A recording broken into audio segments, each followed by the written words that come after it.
Chapter 549. You. How did you? She still looked like she had not reacted, staring blankly at the person in front of her. She had clearly trapped her. Why was it so easy? Shining had already pressed her to sit on the ground with a slap.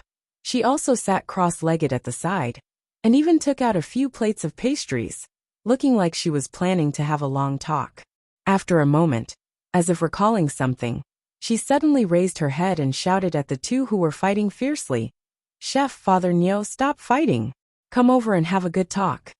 With that said, she directly reached out towards the original source of white light below her, and slapped hard, only to hear a sound, faint energy, instantly spread out, sweeping towards the whole white light. And those giant beasts that were fighting with the two, like broken glass, turned into thousands of white light spots, and returned to the original source. And Fong Fong, who was forced to sit down, also felt some familiar power instantly return to her body. In the next moment, those terrifying sword wounds on her body directly healed. Lone Moon and I Ching, who had lost their opponent, exchanged a look, then kept their swords and walked back, directly sitting opposite the two. Lone Moon even glared at Shining. If she wanted to attack earlier, she made them fight for so long. Shining propped up her head with one hand, then looked at Fong Fong again. All right, come tell your story. Fong Fong. Lone Moon. I Ching. Fong Fong was stunned, and only reacted after a while. She still looked at the three with a face full of hatred, but did not attack again. Shen Ying's seemingly casual palm, just now, was really too shocking. She also understood, with her strength, there was no way to fight against them. She just did not attack previously. No, even if she did not attack, she probably could not defeat the other two managers. All right. Shening glanced at her, thought of something, and turned to look at I Ching, saying, Chef, use that washing machine spell on her? Loman's mouth twitched, and he casually interrupted. That's called the dirt removal spell. To hell with your washing machine. Oh, it's the dirt removal spell. Shening nodded. Otherwise she'll be covered in blood. It'll look like she's telling a ghost story. Yes, master. What is it? Spells can't be used here. It would be F***CK. Before he finished speaking, he saw Chef cast a spell, and the blood on the other party's body disappeared completely. Apart from a few holes, the other party's clothes were as clean as new. How can he suddenly? Wait. He subconsciously sensed and found that the god power in his body had returned, not to mention the immortal chi and spirit chi that could be easily converted. What was going on? Oh, I just opened a back door. They were from the plane. Lone Moon. He vaguely felt that something in his mind had snapped. If you can open the back door, you should have started the meeting earlier. They had worked so hard for a long time. You didn't ask me to open it. Shening said innocently. Zhang Xian spat a mouthful of blood, the spectating Fong Fong. Were these three really managers? Why does it seem so unreliable? For some reason he wanted to ask, was their plane still alive? The story of Fong Fong Dimensions Evergreen was, in general, a story of a successful invasion. Only that it wasn't one invader who invaded this plane, but more than 10 managers attacked at the same time. In the end, it led to the collapse of her plane, leaving behind only a place the size of this small world. And that big Dao organization was indeed like what Shening said, an alliance formed by the managers of various planes. According to Fong Fong, there were already more than 10 managers now, and most of them came from immortal spirit planes similar to I Ching and Lone Moon's. But they were fundamentally different from the administrative committee that Shening once came into contact with. The administrative committee was established to resolve internal exchanges, while they were formed to form alliances with outsiders. Though they wouldn't initiate a war, but if they encountered an invasion, they would swarm forward and counter-invade the other party's plane. Though they said it was for self-protection, their methods were merciless and ruthless, not listening to any explanation. They had also been taking in new members. Fong Fong was one of the invited members at that time, but she saw through their autocratic nature, so she rejected them directly. But even so, she suffered the revenge of the Big Dao organization. Those people saw that she was a threat, and directly launched an attack.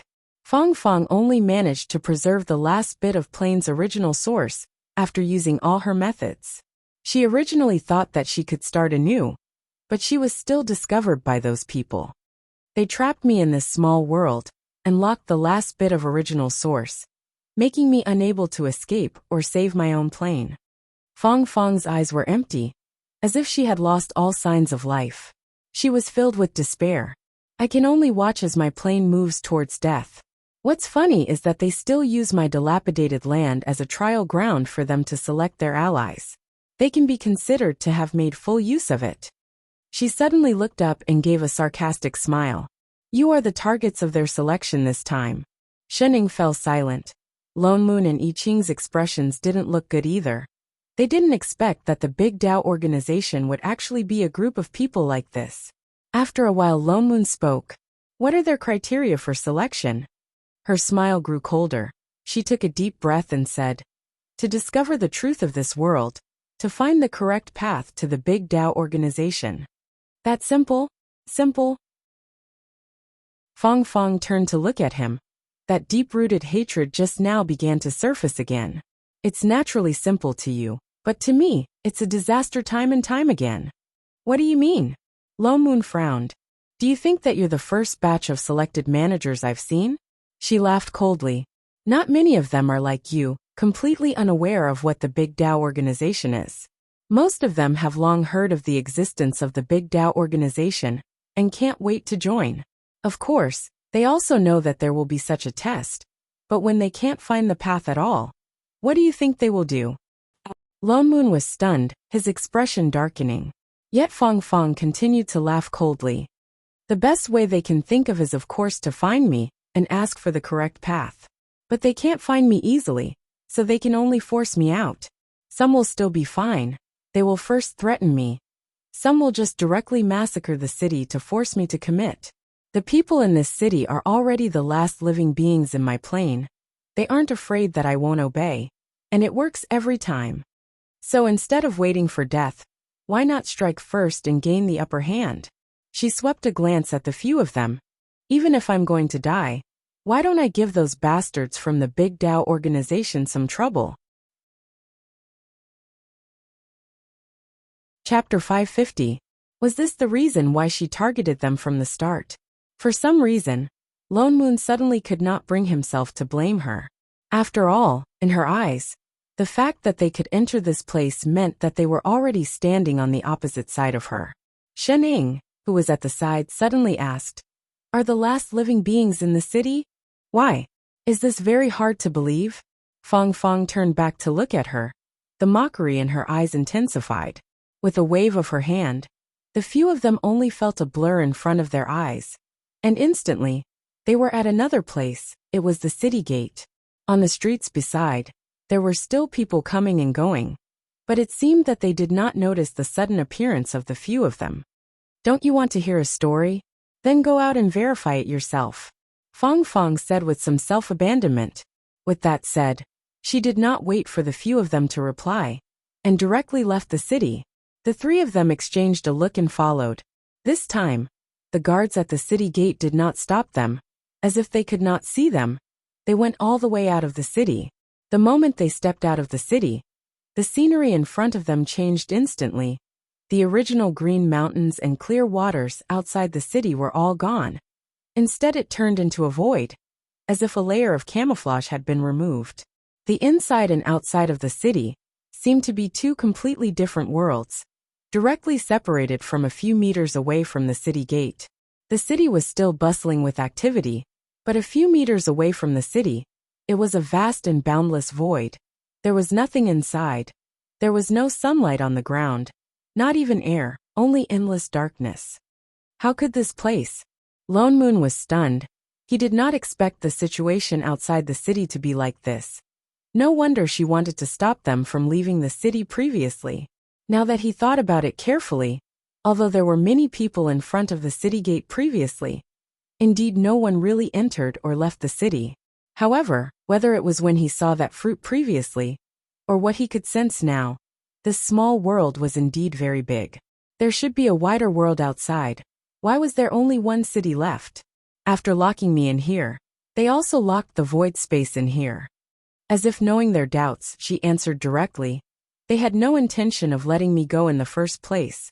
So the void has been devouring this side of the world. Until now there is only this city left. It won't be long before this last city disappears. By then, her plane would really disappear. The look in her eyes grew increasingly gloomy, as if she had figured something out. She sighed and said, "This void is the path to the Big Tao organization. I've lost this time. You guys can leave." Lone Moon and I Ching fell silent and frowned subconsciously. Actually, they didn't really want to join that Big Tao organization, especially after understanding these things.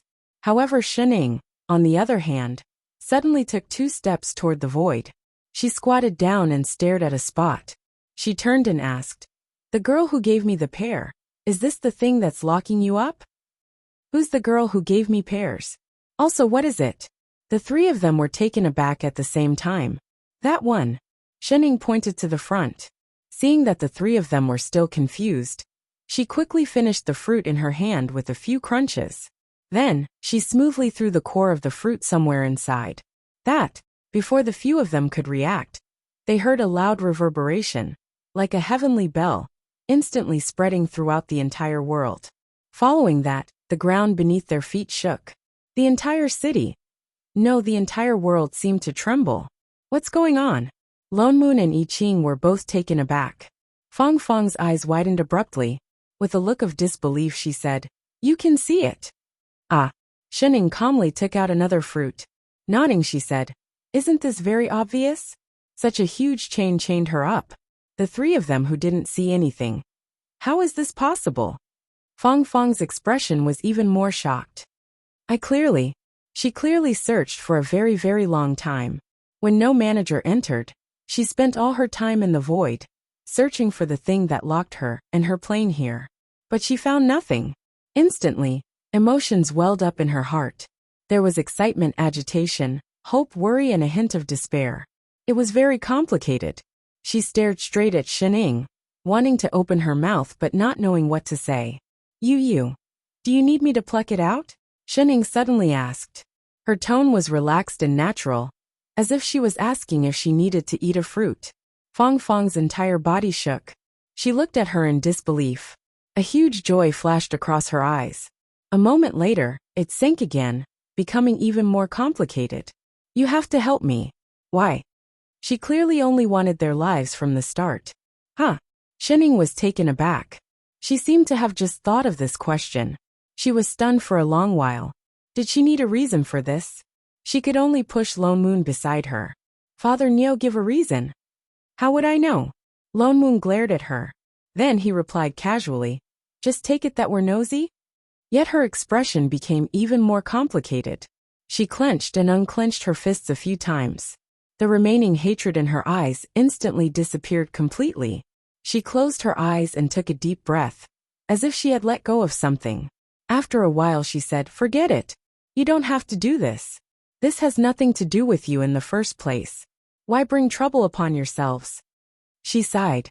She turned to look at the void in front of her. It was as if she was looking at something through this darkness. "My plane is already hopeless. If you really sympathize with me, then after you join the Big Tao organization, don't let a situation like mine happen again." She lowered her head to look at Shening, who was still squatting on the ground. An indiscernible warmth flashed across her eyes. She opened her mouth as if wanting to say something to her. Finally, she turned her head and said, "You guys leave.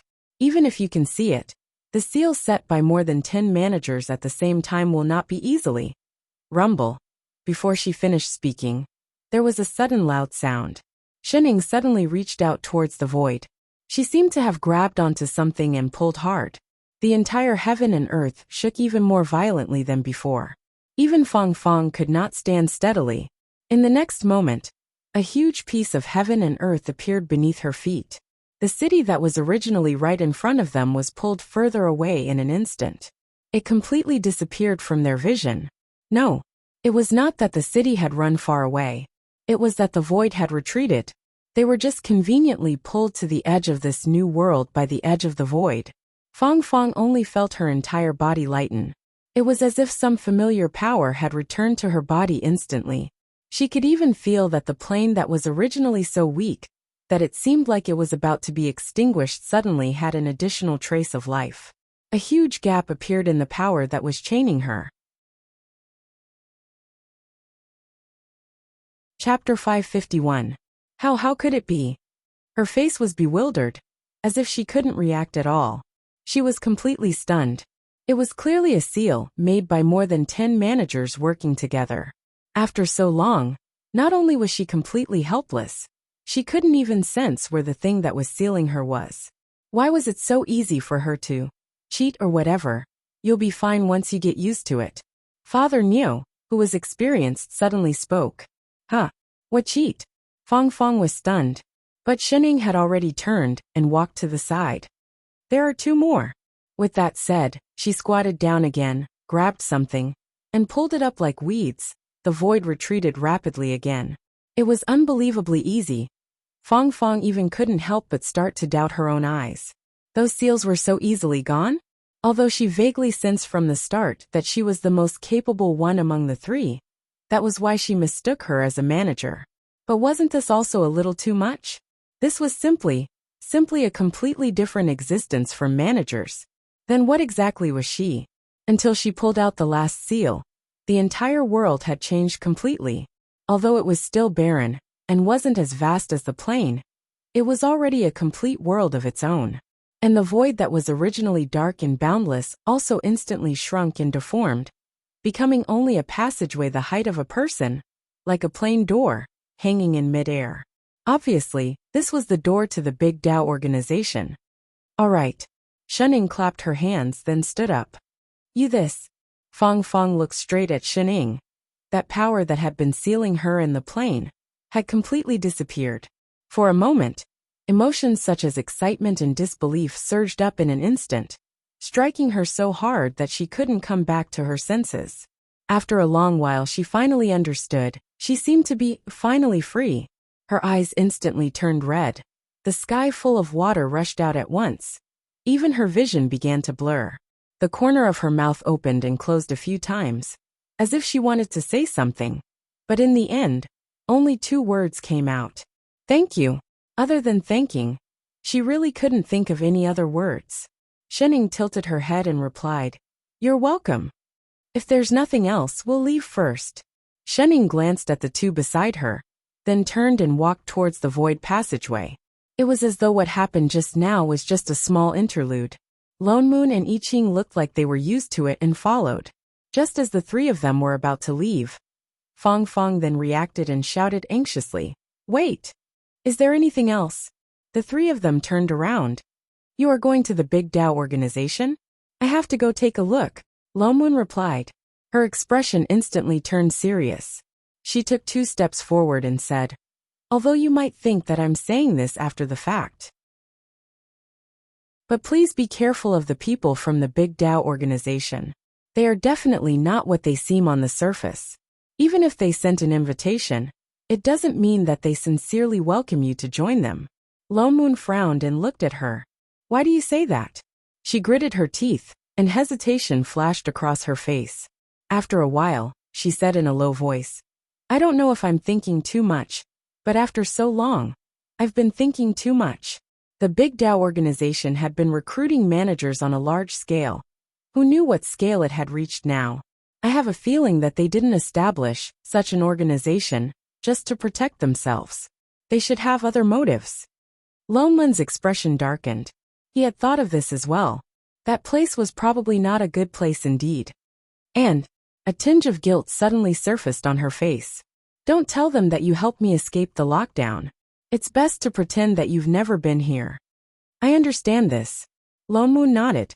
Fong Fong was someone that the Big Tao organization wanted to lock up. They released her directly and got into trouble before even going there. Naturally, they couldn't admit it so easily. But regarding the fact that we've been to this world, we can't hide it even if we wanted to. Those people in the Big Tao organization were all managers. They should be able to sense where they came from. Fong Fong's face paled. She suddenly thought of something and immediately said anxiously, Did you bring the invitation card that the Big Tao organization sent you? Lomoon faltered. With a turn of his hand a moment later, that white-red strip instantly appeared on his hand. She hurriedly took it over. They didn't know what she did, but that silk cloth that was originally like white moonlight suddenly started to turn red. In a short while, it completely turned red. I erased all the aura related to my plane from this silk cloth, and only left the Big Tao organizations. This way, they will think that they made a mistake, and cause you to enter the Big Tao organization directly. Thank you. Lomoon then took it. The guilt in her eyes deepened. I'm the one who implicated you in the first place. She turned to look at Shining. She couldn't help but add, I see that you've just become managers. And those managers of the Big Tao organization, their planes have existed for God knows how long.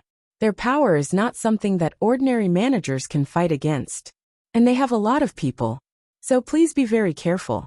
It's best not to clash with them head-on. Lomoon nodded. He naturally understood that although they had the cheating, but if they went against so many managers, they would be the ones at a disadvantage. At most, they would just have to go through the motions. Then what plans do you have for the future? He casually asked. Fong faltered. A moment later, she revealed a sincere smile. I've already escaped their seal. Of course I have to hide far away from them. Then I'll rebuild my plane. Her eyes were filled with anticipation for the future.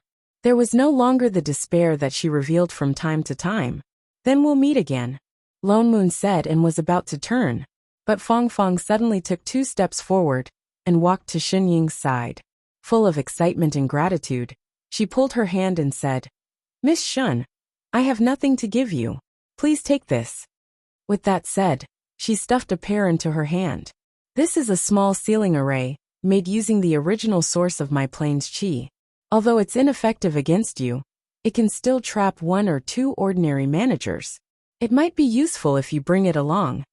Xinying looked at the pear in her hand. Can it be eaten? Fong faltered. No. Oh. Xinying raised her head disinterestedly. But since it was a gift, she didn't stuff it back. Thank you. Then she stuffed it into Father Nyo's hand. No, I should be the one thanking you. She didn't mind. She reminded them a few more times to be careful. Sister Pear, goodbye. Her surname wasn't Pear. The few of them then turned and passed through the tunnel. They disappeared. Fong stood where she was. With a heavy expression, she looked in the direction where the few of them disappeared. Hopefully they would be fine. Chapter 552. After the few of them walked into the black tunnel, their eyes lit up in the next moment. The scenery around them changed, and they arrived at another world. This was a completely different world. In front of them was a mirror-like water surface, but there was not a single ripple on it. The clear blue sky and white clouds in the water made them feel like they were walking in the sky. The sky wasn't just filled with blue skies and white clouds. There were tens of thousands of stars, but they weren't scattered all over the place. Most of them were gathered together and emitted different dazzling colors, just like mini plane trees. The surface of the water stretched as far as the eye could see, and it was completely empty. There was only a huge palace standing on the surface of the water in front of them. It was very strange. It looked very grand, and it emitted a faint white light, as if it was made of light. The whole world was filled with a thick energy. It did not seem like God power, nor was it immortal spirit chi, but it felt familiar, as if it was the power of a manager. The 3 of them exchanged glances before walking toward the palace. With every step they took, ripples would form beneath their feet, spreading to the entire surface of the water. As long as they lifted their feet, a crystal-clear white flower would bloom at the spot they had stepped on. It was hard to tell what it was, but it was exceptionally beautiful. Even Lomoon was shocked. Flowers bloomed with every step. This was very cool. No wonder it was a place built by a manager. It looked quite tall. Is this caused by athlete's foot? Xinying suddenly asked. Lomoon stumbled and almost fell on the ground. Instantly, all his cool seemed to be crushed into pieces. 2 unspeakable gazes landed on a certain someone in unison. What's wrong? Xinying continued eating her fruit, looking at the 2 of them blankly. Lone Moon. I Ching. It felt like all his cool would be revealed in front of Shening. Father Nyo, you're the biggest. Shening pointed to the flower beside Lone Moon's feet. Shut up. You're the one with the biggest athlete's foot. Your whole family has the biggest athlete's foot. Wait. Why don't you have it? He turned back and realized that there were only 2 rows of white flowers on the water surface. They were exactly where he and Chef came from. But there was nothing behind Shening in the middle. Shening turned back to look and said seriously, I wash my feet every day. Get lost. You're just trying to get rid of the joke about athlete's foot. Maybe that's the reason. Chef suddenly pointed at the reflection on the water. Ha! Lone Moon was stunned. He hadn't noticed earlier. But now that he looked closely, he realized that the shadows that he and Chef had formed on the surface of the water were not his own. 2 trees appeared under their feet. The one under Chef's feet was a golden tree with lush foliage, while the one under his feet was a smaller, bare purple tree that looked like it had entered winter early. This was their plane tree. There was nothing beneath Shin Ying's feet, not even a reflection. Lone Moon's expression darkened. At once, he was even more fearful of the power of the so-called Big Tao organization's management. It was just a body of water, yet it could directly reflect the situation of their plane. No wonder they could silently hang that fruit on the plane tree back then. The strength of the managers inside was definitely not simple. Lone Moon and I Ching's expressions became more serious. They exchanged a look before continuing to walk towards the palace. The palace was extremely tall. In front of the palace was a huge stone door more than 10 feet tall. There were all kinds of unknown patterns carved on it. The few of them had just reached the door when it opened with a creak. Inside was not the appearance of an ordinary palace. Instead, it was a vast and boundless sea of stars. And connecting to the door was a path formed by the convergence of starlight.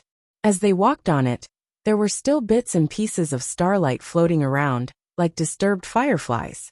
This was the real Starlight Avenue. Lone Moon hesitated for a moment before walking down. He followed the light all the way to a floating platform. Almost the moment they stood still, a man's voice came from all around. This is the manager who joined this time? Lone Moon subconsciously turned to look. He saw a wisp of strange aura in front of him. Not long after, the starry sky seemed to be torn apart. A figure appeared in front of them. Then the space beside them also changed. In a short while, more than 10 figures appeared around the platform. Each of them had an aura similar to that of him and Chef. Without a doubt, these were the managers of the Big Tao organization. He counted carefully. There were as many as 16 of them here alone. At the same time, 16's gaze swept over them. Looking at their auras, they seemed to be managers of new planes. Is the standard for joining so low now? The man who spoke first laughed coldly. It was clear that he had a problem with them. Instead, the woman beside him said, that invitation was just sent out not long ago. Although it's a new plane, to be able to pass the test so quickly proves that they have some ability. The man on the right also chimed in. Being able to reach here proves that they have the qualifications to join the organization and become one of us. That's right, Tuji. Who knows, we might all be friends in the same organization in the future. Why do you have to make things difficult for them right from the start? Another man also spoke up. Humph. The man called Tuji snorted coldly. Still with some dissatisfaction, he said, it's not certain whether they can join the organization or not. Our Big Tao organization is not a place that just any manager can join. Lone Moon frowned as he listened. It turned out that these people were the ones who sent them invitations to join the organization. Not only did they send them to some godforsaken place for a test, they even picked on them the moment they entered. Lone Moon could not help but feel even less disgusted with this so-called Big Tao organization. The woman beside Tuji smiled at them and said, the 2 new managers do not need to be nervous. We are all allies in the organization. As long as Boss Yu Hung agrees, your plane will also be an ally with us in the future. It's just that there's a small matter that we need to confirm. With that said, apart from Tuji, all 16 of them turned to look at the person in the middle. May I ask, when the few of you were walking outside just now, what was the color of the flowers that grew in the water? The woman asked. Lone Moon was stunned. He did not know why she would suddenly ask this, but he guessed that this kind of thing could not be hidden. Hence, he directly said, "The flowers that grew under our feet were all white." "White!" the woman exclaimed. She was not the only one. Everyone present looked over in surprise. "Are you sure it was white?" "I'm sure." Everyone was silent for a moment, especially Tuji, who directly said, "How is that possible? I don't believe that the managers of these two new planes would have this kind of ability." With that said, he waved his hand and conjured a water mirror. He shook the mirror and immediately, the scene of them walking on the water appeared. When he saw the white flowers on the water surface, Tuji's face paled. He looked like he had eaten **tea. Even the other managers were shocked. They turned and whispered to each other, as if they were very surprised by this scene.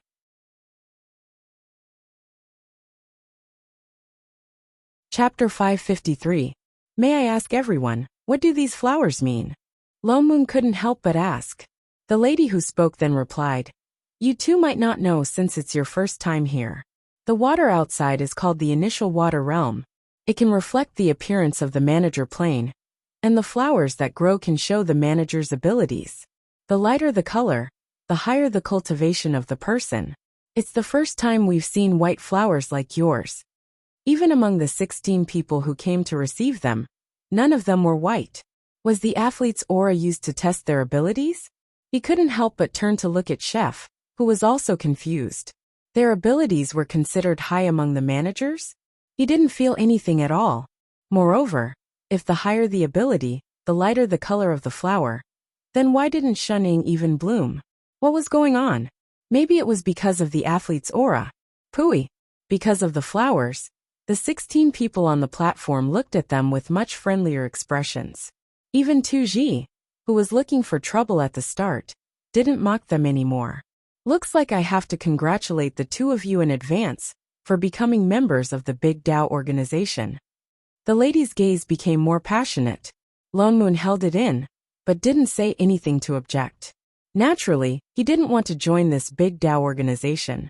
One look, and he knew it wasn't a proper organization. But Sister Fong Fong was right. There was no need to clash with them. He wasn't afraid of them. What's more, they had the plane behind them. If they joined forces against them, who knew what would happen? This was also why they made this trip instead of going back directly. They might as well pretend to join first. With such abilities, it's no wonder you passed the test so easily, the lady continued. At the same time, she raised her hand to conjure a seal, as if she wanted to do something. "As long as Boss Yu Hung." She suddenly paused. "What's wrong?" Seeing that her expression wasn't right, the people beside her instinctively asked. The small testing world disappeared. Everyone faltered. After a closer look, their expressions changed as well. They all turned to look at the person in the middle. Their passionate expressions just now all turned cold in an instant. The lady scanned the two of them from head to toe before saying in a low voice, "Both of you, we just sensed that the small testing world suddenly went out of control and disappeared without a trace. I wonder if you could tell us what happened when you passed the test." "It's here." Lone Moon stared blankly for a moment before replying. "Test? What kind of test are you talking about?" He looked as if he didn't know what was going on. "How do I enter this society? Do I need to go through a test?" "You didn't enter the test?" The woman glanced at him suspiciously. "Then how did you get here?" "Of course it's because of the aura on your invitation card."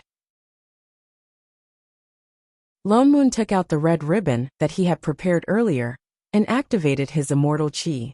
The ribbon floated towards the other party. The woman took it and glanced at it, and her face instantly darkened. On the other hand, the manager named Tuji laughed out loud, as if he had found something to use against them. "Ha ha ha ha. I really thought they passed the test so quickly. Turns out they didn't even enter the test." After saying that, he looked at the woman mockingly. "Xiao Yun, how could you make such a small mistake? Let's see how you're going to explain yourself when boss arrives." "You." The woman glared at Tuji angrily. She looked at Lone Moon and I Ching with a look of reproach. She was no longer as enthusiastic as before. "What do you guys think we should do? Are we going to accept them or not?" The others exchanged looks. They didn't expect to make such a mistake. Before he could say anything, Tuji had already started yelling. Of course not. Those who don't pass the test can't enter the society. That's the rule. Tuji glanced at them. It's the same no matter how strong they are. Then what do you think we should do? Xiaoyun was also angry. She glared at him. No wonder there's a new test.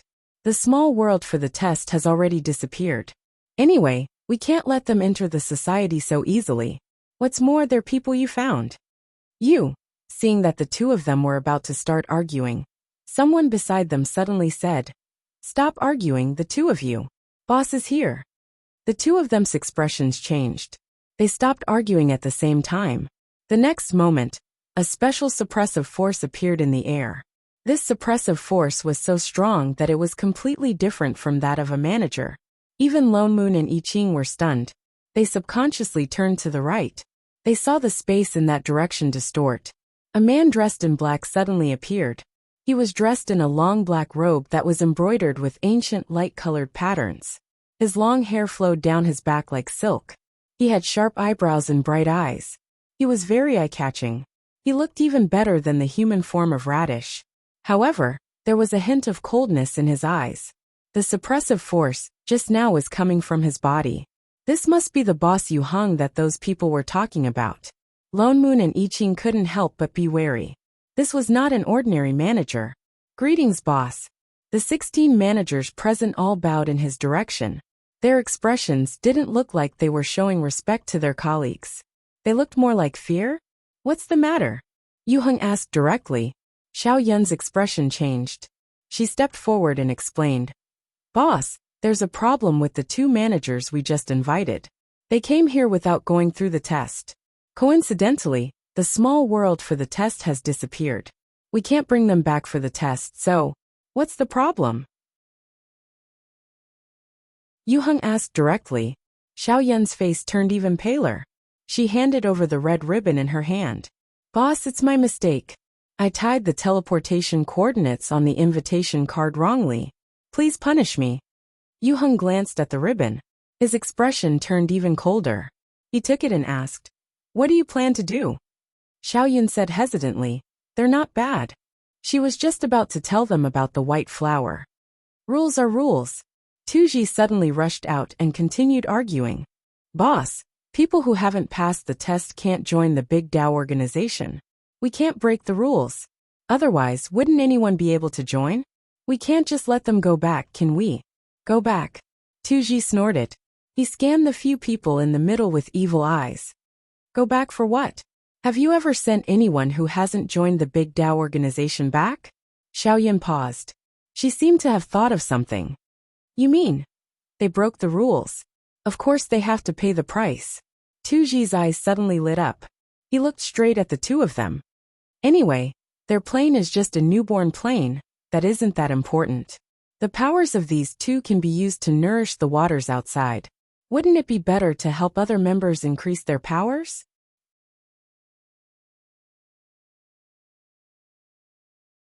Chapter 554. The moment he finished speaking, everyone's eyes lit up. They looked at Lone Moon and the others as if they were sheep waiting to be slaughtered. Lone Moon frowned. He immediately understood the Big Dao organization's motive. So this is how you recruit members? He felt disgusted. He scanned the crowd and laughed coldly. What Big Dao organization? It's just a large-scale plane invader group. What did you say? Tuji's expression darkened. I said you are a bunch of scum. The friendliness on Lone Moon's face disappeared, replaced by anger. Suddenly, he felt that the idea of muddling through was a little stupid. On one hand, you're thinking of recruiting people into the society, but on the other hand, you're trying to kill someone else's plane. I'm sure there are more than 1 or 2 managers who have been tricked to die here by you. They took the initiative to invite others, but forced others to undergo some sort of test. What's more, according to Tuji's words, those who did not pass the test became vengeful spirits that nourished the water body. An Fong Fong, who rejected them from the start, had her entire plane destroyed. In other words, they would die if they agreed, and they would die if they didn't. Was there such an organization in this world? He did not want to clash with them at first, but they had no intention of letting them off. In that case, What difference did it make whether they compromised or not? What you are doing is no different from invaders. Lone Moon laughed coldly. No, you are worse than invaders. In any case, the other party was invading openly, but you guys still want to use the big Tao to cover up your shame. Great Tao. What Tao is your great Tao? The Tao of annihilation? You. Tuji was furious. He glared at Lone Moon. But Yu Heng had not said anything. It was not appropriate for Tuji to make a move. He could only look at him inquiringly. Boss. Yu Heng's gaze landed on the person in the middle. That's right. Rules are rules. He clenched his fist, and the red ribbon on it turned into dust. His expression darkened. What's more, not only did they go to the test site, they even let that small world escape. What? The others were shocked. They were in disbelief. They were the ones who let that small world escape. Do you think I won't be able to tell by dispersing its aura? He frowned and continued. Since you were the ones who set the testing ground free, then other than using your lives to nourish the water, your plane will become the next testing ground. Yes, the 16 of them answered. Lone Moon could not be bothered to argue with him. Both he and Chef summoned their swords. That would depend on whether you have the ability to do so. So what if they had more people? In the next moment, the other side had already swarmed forward, and their figures were like afterimages as they charged towards the two of them. 8 on your left, 8 on my right. Chef summoned a sword array to block the first wave of attacks. After giving instructions, his figure flashed and he attacked with his sword. Something's wrong. Lone Moon suddenly took out something and threw it at the opposite side. A white light flashed, and 4 white walls of light rose up, directly trapping the 2 managers in front. It should be 7 per person. The pairs given by Sister Pair were indeed useful. For a time, the entire starry sky was filled with the flashes of spell techniques. At the end of the day they were all managers. Although the battle in the air was intense, they could not see any shadows at all. Numerous powerful auras filled the entire starry sky. At that moment, the only people left on the platform were a solemn Yu Heng and the 2 managers who were trapped in the white walls. Although Lone Moon and I Ching had just been promoted, this was not the first time they were fighting managers. What's more, compared to the previous manager who invaded, these few people in front of them did not seem to be at the same level. Although it was 1 against 7, the 2 of them did not seem to be at a disadvantage. They even took the opportunity to seriously injure 2 of them. The expressions of the few of them changed. Their attacks became even more ferocious. Even the starry sky around them began to distort.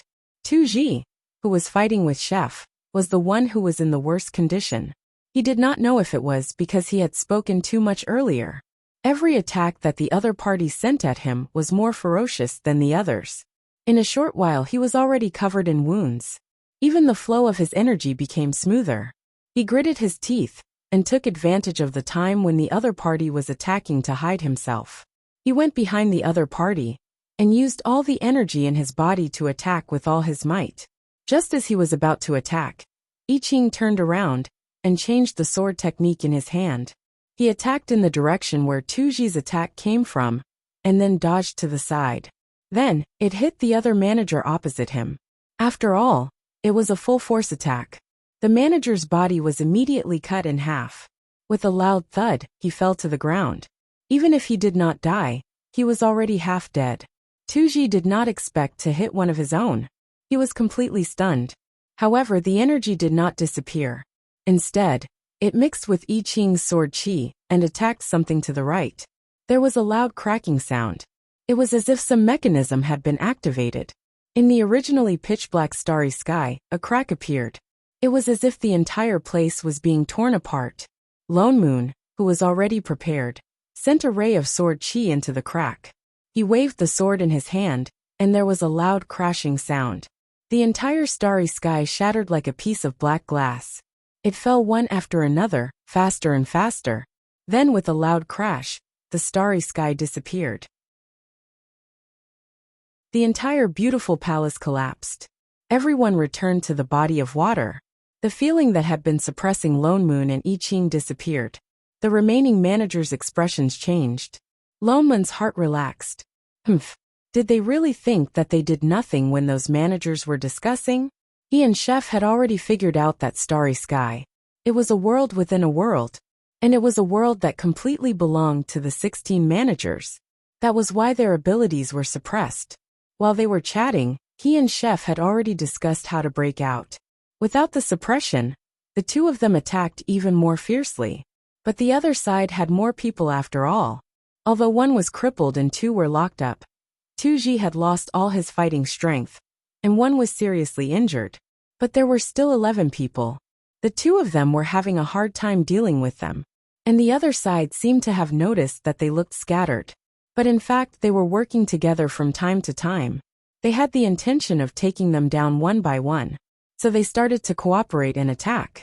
Seeing that the situation was in a stalemate, a pair suddenly flew out and hit the two managers who were attacking Lone Moon. In an instant, 4 walls of light rose up and trapped them inside. The pressure on Lone Moon was instantly relieved. Turning back, he saw Fong Fong standing behind, panting heavily. She looked like she had rushed over. Pair. Lone Moon was shocked. My name is Fong Fong. She glared at him.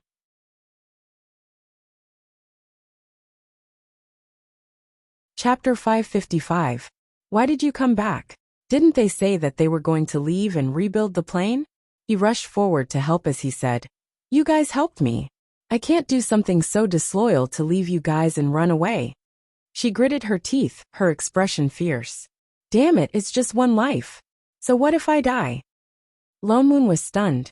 He suddenly had an illusion that he was looking at the disciples of Invincible Sect. Oh yes, where's Sister Shining? Is she alright? Fong Fong looked around and asked anxiously. Alright, it was not an illusion at all. Could Shining have gotten the wrong male lead script? Why did a girl turn into a fangirl the moment she met her? She's fine. Lone Moon's mouth twitched. I've already left the big head for her. We're in charge of cleaning up these people. Sister Li Zi heaved a sigh of relief and focused on dealing with the person in front of her. With her addition, the two of them felt much more relaxed. Moreover, she had locked up 2 others. 9 against 3. Although Fong Fong could only hold up one of them temporarily, Lone Moon and I Ching were enough to fight back against 4. In an instant the situation turned around. The remaining managers were getting more and more injured. In less than half an hour, another 2 were seriously injured. Yu Hung, who had been standing on the platform and watching the battle, frowned. He scoffed and said, Humph, you're just an ant. He suddenly took a step forward and walked to the side of the 2 people that Lone Moon had locked up in the white wall. He was just about to break the wall and let them out. But in the next moment, she felt her hand tighten. A hand suddenly reached out from the side and grabbed her wrist. Turning around, she saw a face that was smiling brightly. Sorry, you're my mission. Huh? Yu Hung was stunned. Who was this person? Where did she come from? He subconsciously retracted his hand, but found that he could not move. Shen Ying's eyes narrowed. So can we begin? Begin what? Before he could react, he suddenly felt a huge wave of energy surging towards him. His heart sank. He raised his hand and used all his strength to strike the other party's face. Shen Ying reflexively let go of his hand and placed it in front of her. Yu Heng's palm landed on Shen Ying's arm. Yu Hung had used all his strength in that attack. Even the strongest manager would be crippled if not dead. However, Shen Ying did not move at all. Yu Hung was sent flying. The recoil from the palm strike caused Yu Hung to stumble backward by more than 100 feet. On the other side, there was a loud smack. Shen Ying's hand made an awkward sound, as if she was swatting a mosquito. Yu Hung. Shen Ying. Yu Hung was shocked. He looked at the person in front of him in disbelief. She had actually blocked his attack. Who exactly are you? That was a good question, but she didn't know how to answer it either. So she asked back, why do all of you as villains like to ask the same question? Yu Heng's face darkened. Instantly, his embarrassment turned into anger. I don't care who you are. Don't even think about leaving here alive today. His expression darkened. His entire aura changed. The frightening aura around him suddenly became 10 times stronger. As if knowing that the other party was not easy to deal with, he used all his strength. She had blocked his attack at such a close distance, just now without a scratch. This proved that she was only good at close combat. As long as he kept his distance, the other party might not be his match. Is that so? Suddenly, the other party's voice rang in his ear. The person who was more than 100 feet away, just now was directly behind him. He did not even see the other party's figure clearly. In the next moment, an air pierced through the air. He felt a sharp pain in his back. There was also a faint sound of something breaking. His entire body was like a cannonball that had been released. He flew straight toward the water, creating a huge wave that swept out in all directions. At the same time, the few managers who were fighting with Lone Moon Fangqi and Fangqi were also swept up. Lone Moon, I Ching, Fang. Weren't they a little unnecessary? Master. I Ching kept the sword and retreated. Lone Moon and Fang flew toward Shining. Shining, are you alright? Fang asked worriedly. Shining hesitated. As if only just noticing her, she waved a hand in greeting. Hey pear girl. Fang froze. Was that pear the only thing she remembered? The huge wave finally stopped. Yu Heng, who had been sent flying, finally stood up shakily. However, he was the only one standing up. The managers who had been hit by the wave could no longer get up. Yu Heng was also seriously injured. The punch on his back was secondary. All the energy in his body seemed to have been scattered. He could not gather it at all. Even standing up was a little difficult for him. He was shocked.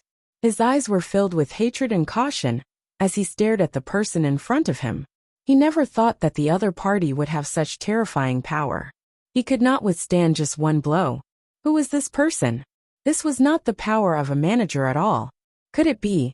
He seemed to have thought of something. His face paled instantly. His eyes widened, and he looked at Shening in disbelief. You are a monitor? What? The four of them were stunned. What was this?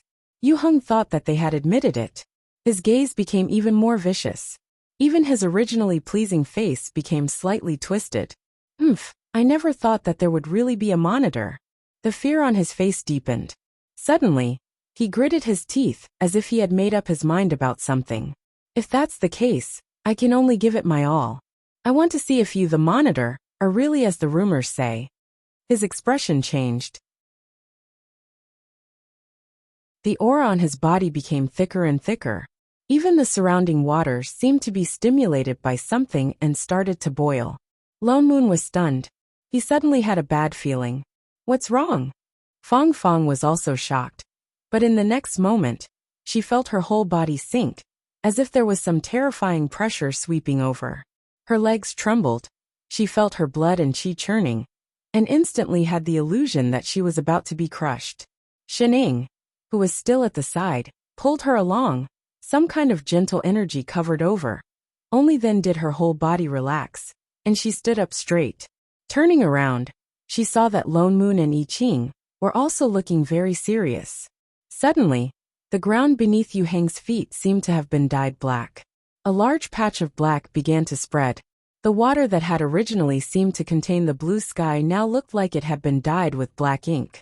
It spread across the entire body of water. In an instant, it was about to reach their feet. Lone Moon's heart sank. He subconsciously turned around and was instantly shocked. The managers who were locked up have disappeared. Shening.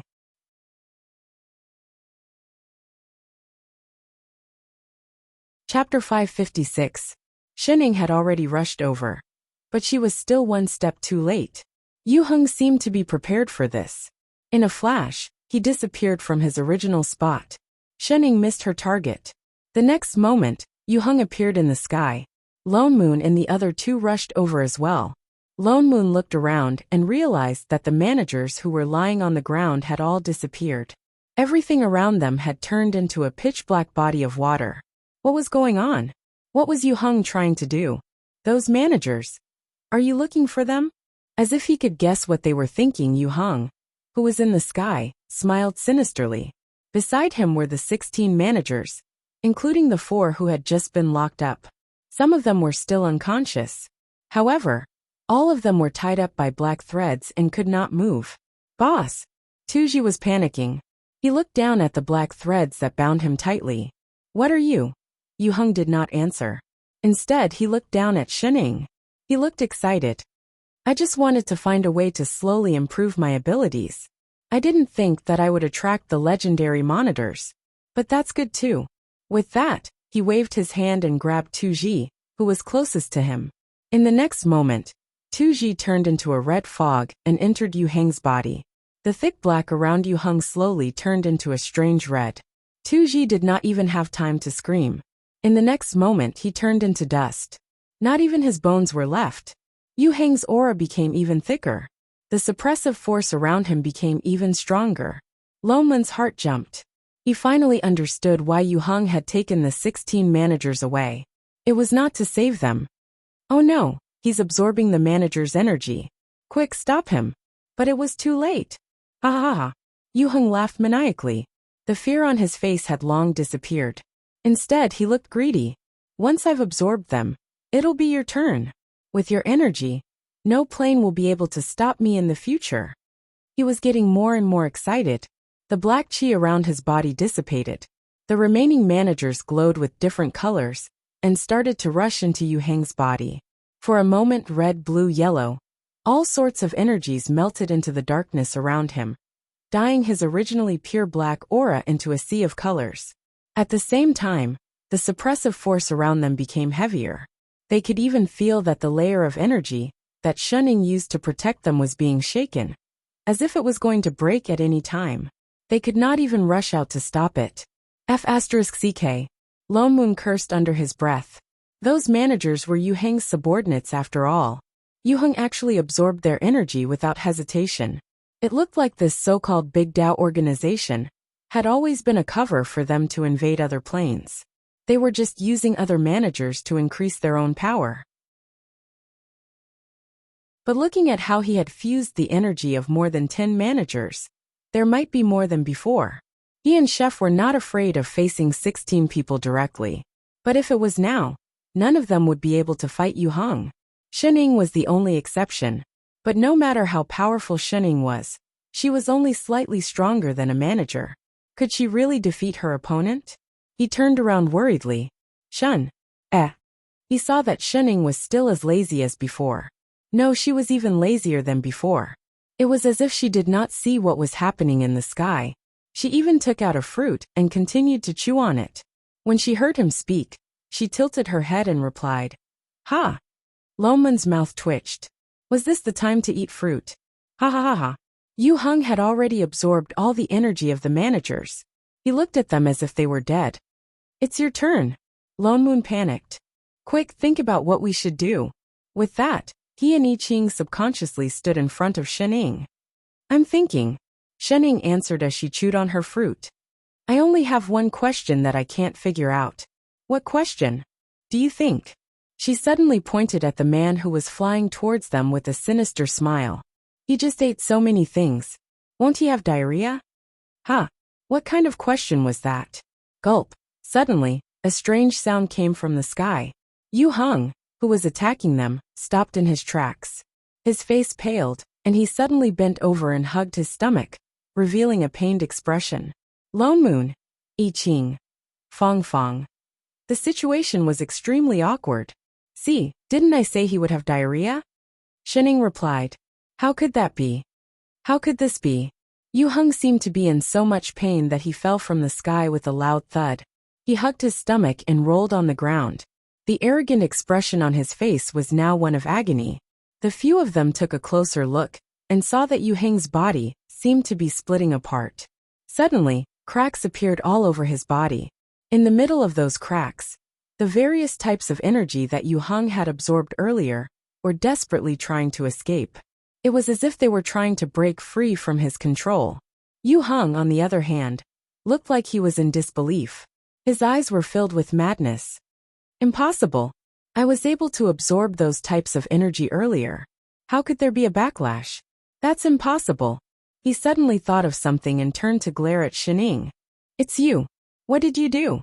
Shening paused. You're having diarrhea and you're blaming me. I didn't do anything. She walked a few steps closer and scanned him from head to toe. You look like you have nothing better to do. Lone Moon. I Ching. Fong Fong. Why did she feel that this explanation made so much sense? Yu Heng had obviously absorbed the energy of all 16 managers at the same time. He could not take it anymore, and was now suffering from a backlash. He was reaping what he sowed. No, that's impossible. I clearly. More and more cracks appeared on Yu Heng's body. Rays of different colors shone through the cracks. His entire body was glowing like a rainbow. He looked like he was about to explode. But he continued to stare in Shen Ying's direction. His eyes were filled with viciousness as he said, "Do you think you can leave just because you beat me? Dream on." He suddenly laughed maniacally. "Do you really think that the Big Dao organization only has these few people?" He reached out toward the sky, as if he was tearing something out. In the next moment, the plane trees in the sky that looked like stars suddenly emitted several beams of light. Instantly, a large number of plane doors opened. One by one, figures appeared in the sky. All of them had the same aura as Lone Moon, and the others managers.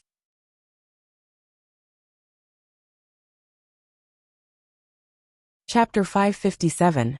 Lone Moon's heart tightened. Holy shit, he actually called so many managers over. More and more plane doors appeared in the sky. In a short while the entire sky was filled with people. There were at least 100 of them. Ha ha ha ha. Yu Heng laughed even more wildly. "None of you can escape. All of you have to die. Are you sure?" Shen Ying interrupted him, her expression darkening. Suddenly, an energy that was completely different from that of a manager swept across the entire water realm. The managers who had just appeared felt their bodies sink. In the next moment, they fell from the sky like dumplings. They were pressed into the water, unable to move. All the energy in their bodies dissipated. They could not gather any energy at all. Boundless fear enveloped the entire space. This power came suddenly, but it was so strong that it was beyond imagination. Everyone did not even have time to react before they were already on the ground. They did not even have the slightest intention to resist. Even Lone Moon and the other two people subconsciously swayed, and instantly had the urge to kneel down. Yu Heng's eyes widened in disbelief. What exactly are you? In the next moment, he could not take it anymore. His entire body exploded. All sorts of lights shot out from his body, and then disappeared. The entire water realm returned to normal. Only the dumplings were left on the ground. The dumplings? Who were they? Where were they? What just happened? Lone Moon did a head count, and found that there were a total of 106 dumplings. No, 106 managers in the Big Dao organization. Including Yu Heng and the 16 who had been sucked dry. There were a total of 123 people. Team 123 was rather neat. As for how to deal with these managers, they did not make things difficult for them. According to them, most of them had actually been forced to join the Big Dao organization by Yu Heng. Their reason was similar to before. Rather than being targeted and destroyed, they might as well pretend to be obedient. After joining, they then realized that their planes had been locked in the starry sky of this water realm. Every move they made was under Yu Heng's surveillance. This was also the reason why Yu Heng had been able to drag all of them here so quickly even before his death. And those 16 people were obviously Yu Heng's trusted subordinates. They were in charge of all the planes' recruitment. They had always been absorbing new planes, but for some reason, these managers would often miss one or two planes. They knew that there was a problem, but they did not dare to resist. After all, Yu Heng was stronger than all of them. His 16 trusted subordinates were all extraordinary as well. In addition, the plane was being restrained. Even if they dared to join forces, they were no match for him. So they could only stay. Hence, after Yu Heng's death, these people did not even talk about avenging him. They were so excited that they almost set off firecrackers to celebrate. It could be said that he was very happy to accept his defeat. Although there were a few who didn't look too good. They were managers after all, and they represented a plane. If something were to happen to them, their plane would not be any better off. Lone Moon discussed it with Chef, and decided not to do anything to them. As for the managers who disappeared, these people did not know, but Lone Moon and the others did. Without a doubt, Yu Heng and the others must have absorbed all their energy and disappeared. At the end of the day, this Big Dao organization was created by Yu Heng, and the others to improve their abilities. If they did not come, these managers would have died in their hands sooner or later. Boss! A man in white looked in Shen Ying's direction and weakly raised his hand. We really do not want to stay in this big Tao organization anymore. But our plane has always been locked near this part of the universe. Since you are so powerful, can you help us separate? As soon as he said this, the eyes of the other 100 or so managers who were kneeling on the ground lit up, and they raised their heads with sparkling eyes. Lone Moon thought about it. That's true. So many plane trees were transplanted here, and they could not leave. Of course it was not a good thing. First of all, it was not conducive to the development of the plane. Planes would often collide with each other, and there would naturally be more plane storms and gaps. Moreover, with so many managers gathered together, who knew when a terrorist organization would be formed? Hence, he turned to the person beside him and asked, Shening, do you have a way to separate them? He suddenly remembered when she helped Perzi previously. You should be able to see what's locking them, right? I can see it. Shening nodded. Then help them. Separate them. Go back to where you came from, don't squeeze together. The eyes of the dumplings lit up even more. They looked at Shening expectantly. Shening raised her head to take a look. Her body slumped down lazily. AI so troublesome. Let's have extra food today. Yes, Father Nyo, no problem, Father Nyo. Shening stood up immediately and said seriously. But it is indeed quite troublesome to separate them one by one. Lone Moon's expression darkened. But before he lost his temper, she quickly added, Why don't we do it together? Together? What together? Everyone was stunned. Before they could react, they saw Shening suddenly take a few steps back. She threw away the fruit core in her hand and suddenly clenched her fist. She punched the water under her feet. Following that, there was a dull sound. Everyone felt a layer of waves sweep over them. In the next moment, they heard a series of cracking sounds. The sound became louder and clearer. They saw that on the originally calm water surface, white cracks suddenly appeared.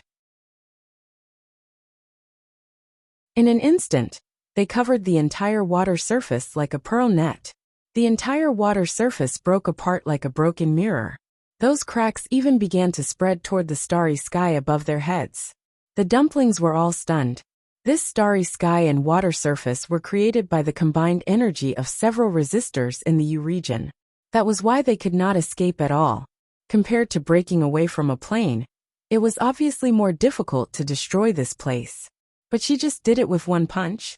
Were they blind?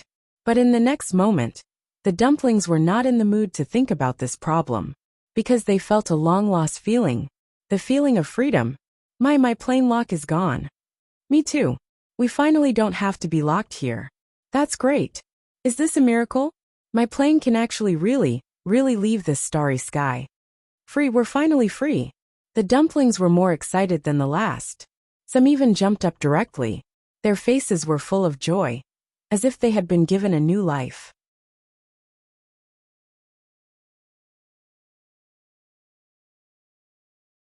Chapter 558. The plane trees that were originally made up of stars started to disappear one by one. As the cracks in the sky spread to the entire horizon, not a single tree was left. All that was left was a pitch-black broken starry sky that was full of cracks. Following that, there was another rumbling sound. The entire sky started to collapse like a falling ceiling. Large amounts of chaotic chi surged into this space. Lone Moon glanced at the group of dumplings who were still cheering happily. He could not help but remind them, All right, stop jumping around. Your planes have already broken away. Hurry up and do what you have to do. This space is about to return to chaos. Everyone was stunned. Then they quietened down. They looked at each other for a while, then turned towards the few of them and said in unison, Thank you, everyone, for your help. With that they bowed. Although everyone's etiquette was different, and they all had their own postures, all of them looked very serious. Shening nodded. You should be thanking us. Dumplings. All right, hurry up and return to your planes. Only then did everyone open their planar gates and disappear one by one. Lone Moon looked up at the almost completely collapsed space. He hurriedly opened his plane gate and waved to the few of them. Let's go, we're going back too. The few of them then followed him back. The Divine Realm. This trip to the Big Tao organization was originally just to travel around and learn from other planes. They did not expect to get involved in such a mess. They had to admit that it was tiring. That's right. Lone Moon suddenly thought of something. Yu Hong and the others are already dead. What will happen to the planes they were originally managing? A plane without a manager would probably be very miserable, just like the God Fiend from before. And Hong Meng and the others. Shenning stuffed a piece of pastry into her mouth. After a while she answered, their world's consciousness will choose a new manager. Although this might be a long process, it was their own doing. Lone Moon sighed. Yu Hong and the others died for nothing, although the millions of living beings in their world were very innocent. But when he attacked other planes previously, he did not think about the living beings in other planes. It could only be said that their plane had chosen such a manager, so they had to bear the consequences. Lone Moon thought of something and turned to look at Shenning. As a manager, I don't have to take such a big risk every time, do I?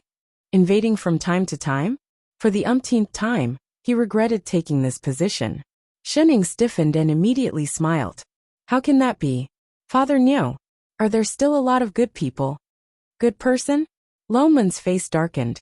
He turned to point at Pear beside him and said, a good person like her? The kind that played a trick on people and then stabbed them in the back.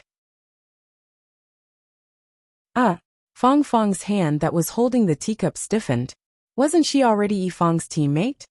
Speaking of which, why did you follow us back? Lone Moon scanned her from head to toe and his anger flared up. Don't you still have to nurture that small plane of yours? Are you here to join in the meal? Did they think his meal was free? Actually, Fong Fong smiled embarrassedly and put down the tea in her hand before saying, I have a presumptuous request. I don't know if I should say it. You don't have to say it. Lone Moon interrupted. So his character was so harsh? But thinking of her own matters, she still braced herself and said, I also know that it was my fault for scheming against you guys previously. But I've changed. From now on, the three of you are my friends. Haha. Who wants friends like you? Really, I'm especially grateful to you guys for helping me completely break free from the Big Tao organization. She sighed and said with a solemn expression, if not for your help, I and my plane might have completely disappeared. So, Lone Moon's eyes narrowed. You're biting the hand that feeds you and pestering us? Can't you speak properly? Fellow Taoist Lone Moon, you must be joking. I can't repay such a great favor. She turned to look at Shenning. Her eyes seemed to be filled with stars instantly. I've thought about it. I intend to move my plane to your place. What do you guys think? With that said, she turned her hand and instantly a white sapling that looked like a bean sprout appeared in her hand. Where do you think is suitable for me to plant it? Why don't we do it beside those two plane trees? Get lost. Humph. I've seen too many fangirls like you. Fong Fong. Shenning. Father Niu, do you know that you'll be alone for life like this? Fong Fong did not stay in the Divine Realm for long. After all, although her plane had broken free from the lock, it was still very weak, not even as good as Primordial Ming's plane. So she did not have much time, and often stayed in other planes. Lone Moon did not agree. She moved the plane near them, but not too far away. She returned in the time it took to drink a cup of tea. Of course she didn't stay for a meal. Lone Moon went back to Primordial Ming to take a look, and found out miraculously that Rabbit's brainwashing skills had improved again. He did not know what it had taught them. Those divine beings were more respectful to Rabbit than to him. They were extremely well-behaved and obedient, completely different from before, when they would shout and kill at the slightest disagreement. Every word and action faintly had the demeanor of an aristocratic family. Lone Moon expressed high praise for Rabbit's work. It was a good rabbit, not at all inferior to the previous one. As for Fatty's side, the situation was also not bad. Those three disciples were already close to forming their nascent souls. Mushroom had also woken up. Her missing soul was not so easy to recuperate. The best way was to enter samsara. But once she entered samsara, the past would be forgotten. By then Mushroom would no longer be Mushroom. She herself was also unwilling. Fortunately, Fatty had been nourishing her with immortal herbs and spirit pills all these years. Her body was also very good. In addition, Fatty asked Rabbit for guidance on many demon cultivation methods. Under Fatty's supervision, Mushroom even rose by 2 levels. Now she was already a 7th level mushroom. This matter with Mushroom made Lone Moon realize a problem. Previously, he had always been concerned about the human race and forgot about the demon and beast races. When the plane first opened, all the races were actually at the starting point. The human race was naturally weak, so they needed cultivation methods. But it did not mean that other races did not need it. Moreover, the human and demon races were both in the mortal realm. Although they were separated from each other previously, it was not insurmountable. Conflict was inevitable. The human race had been constantly improving, but the demon race was still at the starting point. In the future, it was not impossible for the demon race to be wiped out.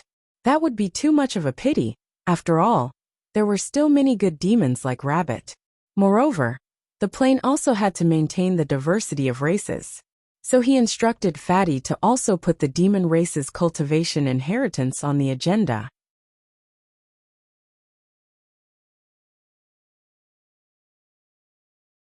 Chapter 559. It just so happens that Mushroom is the first demon to start cultivating.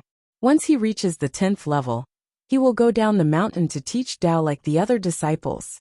Fatty faltered for a moment, as if hesitating. Finally he nodded. Yes, master. His entire person became listless. Lone Moon nodded. He did not mind, and turned to return to the divine realm. 2 disdainful looks swept over him. Why are you 2 looking at me like that? Lone Moon glared at a certain master and disciple. The 2 of them were silent for a while. Then they turned to look at Fatty. Lone Moon was left to experience it himself. Fatty, Mushroom's injuries are not healed. He's going down the mountain. You should go with him. Master is right. We'll come back together after teaching. Yes, I got it. Fatty's eyes lit up. His entire body became round. Why does he want to go with Mushroom? Lone Moon faltered. He said subconsciously, he's not. Woo woo woo. Before he could finish, Shining and I Ching covered his mouth. Go back, go back. Goodbye, Fatty. With that said, they dragged him all the way back to the divine realm. Shit. What are you 2 doing? Rebellion, you little rascal. Father Neo. Shining said in a rare serious manner. You will be destined to be alone for life. Do you know that? Get lost. Lone Moon rolled his eyes at her. Why are you cursing me? What's more, this and Fatty? He stopped mid-sentence. He seemed to understand something. His eyes widened. Holy shit. Fatty and Mushroom. It can't be? Otherwise, why would Fatty be so enthusiastic about teaching mushroom cultivation? I Ching added. Lone Moon paused. Only then did he realize that seemed to be the case. He then said with a look of disbelief, this mushroom has too strong a taste. It actually likes Fatty. Is there something wrong with this logic? Just how much do you dislike being fat? Wait. Lone Moon was shocked. Then what about Rabbit? I Ching.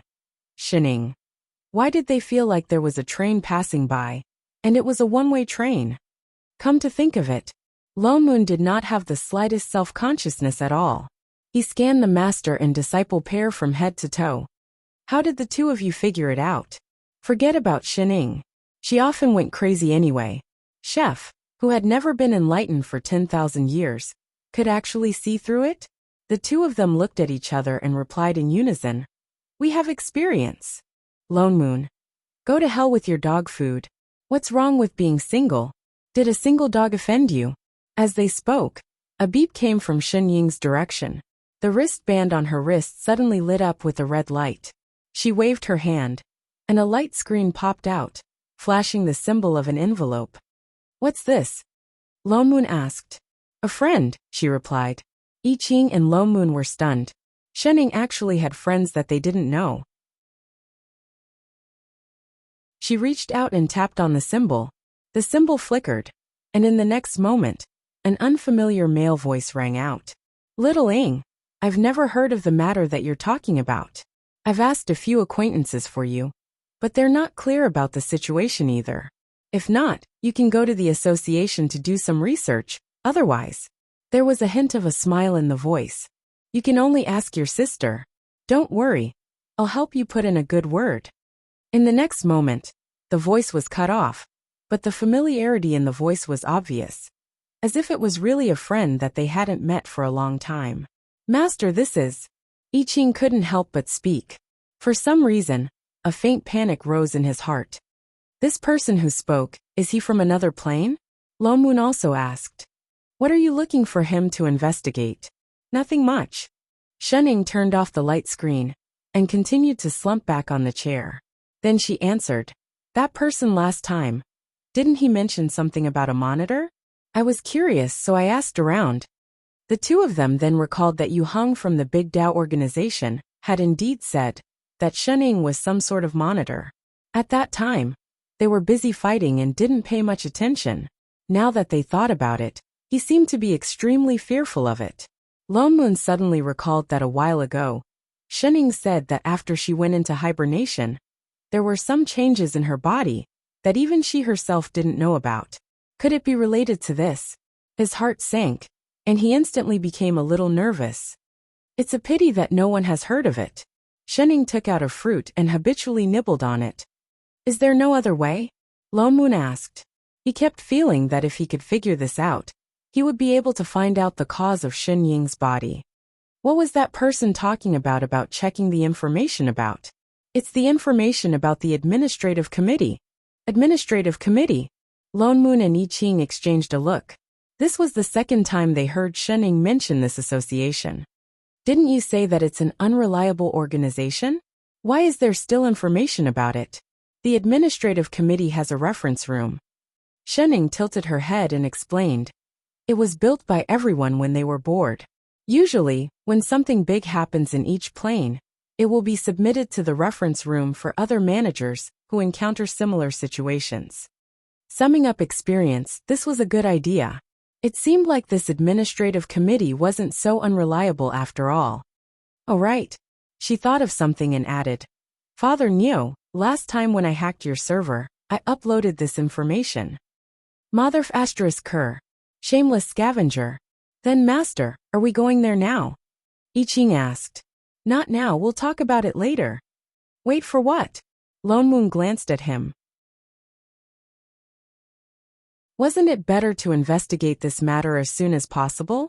Wait for my sister to leave, Shenning said seriously. I've already informed an assistant classmate from the same batch. My sister happens to be there. When she leaves, they will give me a signal. We'll go then. Lo Moon. I Ching.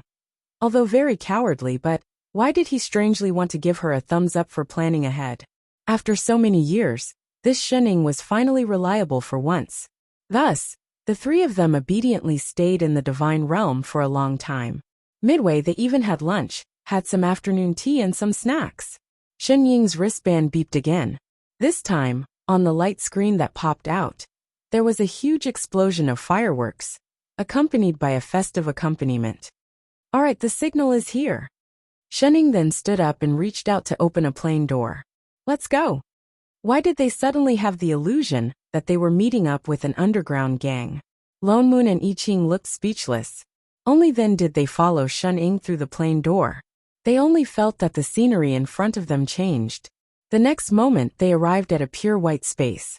There was nothing around them, only white.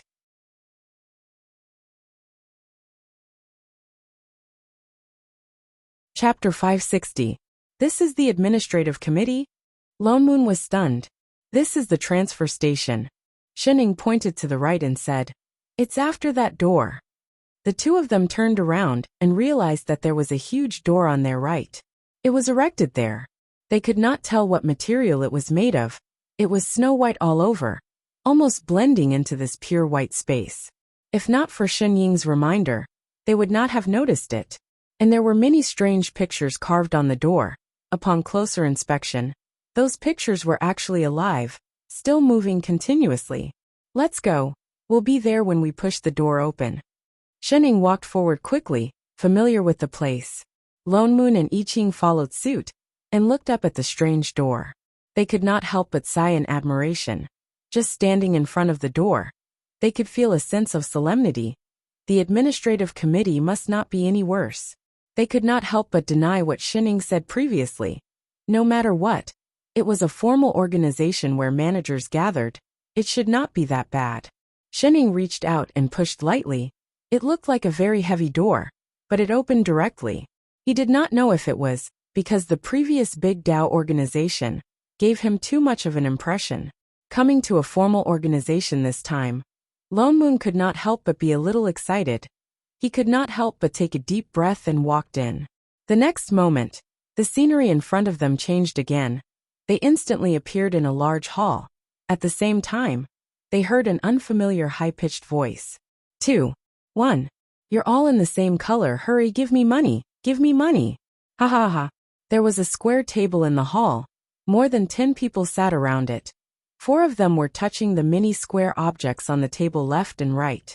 Everyone was exceptionally free and unrestrained, not sticking to a single pattern. Some were scratching their feet, some were eating melon seeds, some were eating melon seeds at the side. The ground was already covered with a thick layer of fruit shells. I Ching. Lone Moon. Sorry to disturb. They went the wrong way. What the hell? Don't tell me these people are all managers, it's too disillusioned. Little Ing, why are you here? A certain someone who was eating melon turned around, a trace of surprise in his eyes. The rest of them also turned around and greeted in surprise. Yo, Little Ing, long time no see. You haven't come back to see us for a long time after graduation? Oh right, your sister just left. I know. Shining pursed her lips. That was why she was here. Why are you still so afraid of your sister? Thinking of something, he pointed at the mahjong table and said, Do you want to play a few rounds? You can have my seat. Before Shining could answer, a girl who was munching on melon seeds raised her hand and smacked the back of his head. Do you want to die? Play mahjong with Little Ing. Be careful. If Little Jing finds out, she'll beat you to death. It can't be. The man scratching his feet scratched his head. How old is Little Ing? Why is she still so strict? The man immediately shivered. He couldn't afford to offend him. I'm not playing anymore. Shining shook her head and reached out. Give me some melon seeds. All right. The woman who had just patted the man's foot snapped her fingers. Suddenly, an unopened bag of spiced melon seeds appeared in her hand. She raised her hand and handed it over. Shining naturally took it and thanked her. The woman turned to look at the 2 people beside her. It was as if she had just noticed them. Who are these 2 unfamiliar faces? Your little lovers?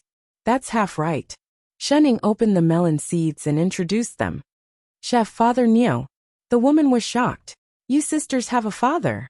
She hadn't heard Shinjing mention this before. We just got to know each other not too long ago. Got to know each other. Shinjing didn't break your legs. You're awesome. She even dared to call him father. I Ching. Lone Moon. Oh right, I heard from your sister that you're a manager now. Why did you suddenly come back this time? The woman continued asking. I encountered something. I'm here to check some information. Oh, then go to the information room to check. The woman nodded and pointed to the room on the right. She suddenly thought of something and narrowed her eyes. She looked at Shining warmly and said, Oh, Mila happens to be inside too? With that said, she pushed Shining deliberately. I know. Shining tilted her head. I asked him to come. I see. The other gave her an even more meaningful look. All right, I won't hold you young people up any longer. Hurry up if you want to check. With that said, she stood up and directly dragged Shining to the room on the right. Lone Moon and I Ching were just about to follow, but were pulled back by the woman from each side. Why are you 2 following? Come back, come back. You're newcomers, right? The old rule of our administrative committee is that newcomers go to the table and play 3 rounds first. Don't you agree? With that said, she winked at the people who were circling in front. Everyone was stunned. They looked at the room and reacted instantly. They all nodded in agreement. Yes. Play 3 rounds first. With that said, they pressed the 2 of them onto the table. Lone Moon didn't mind. Only I Ching looked worried. He looked back at the room on the right from time to time, feeling an ominous premonition. Perhaps it was because of the newcomers. These 10 over old foxes of the administrative committee seemed especially excited. All of them looked like they were determined to do it. They didn't care if there were people who didn't understand the rules at all. At the beginning, everyone looked like they wanted to kill them all. But slowly, they realized that things seemed to be different from what they thought. They were clearly two newcomers. One of them didn't understand the rules at all. But after playing 2 rounds, it was as if they had opened up the conception and governing vessels. They were able to make a lot of noise. Lone Moon was good at playing mahjong. After all, he was a person who had been a CEO for a few years. It was said that business was either done on the gambling table or through negotiations on the mahjong table. He was a person who had a deep understanding of mahjong.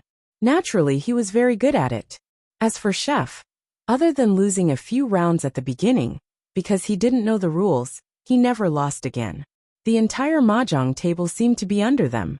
Either Chef won or Lone Moon won. The other 2 instantly turned into professional gunners. They only cared about shooting. Sometimes they even fired 1 shot in a row. You walk over and let me do it. I don't believe it.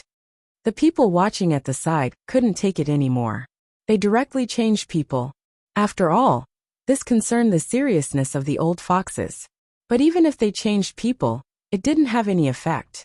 Those who should win, those who should draw, those who should shoot were still shooting. 3 waves of people were changed. It was the same. Everyone. In an instant, most of the people's chips were piled in front of the 2 of them. Seeing that they were about to be wiped out, Lone Moon finally took the initiative to withdraw. He politely expressed that it was better not to disturb the seniors' leisure time. They had already played a few rounds.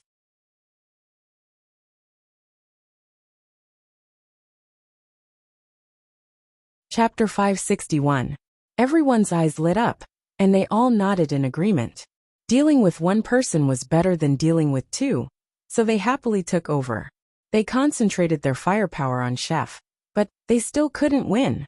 Once Lone Moon left, the number of cannoneers on the table increased from 1 to 3. The last bit of chips left belonged to Chef. He had lost everything. Everyone felt a little embarrassed.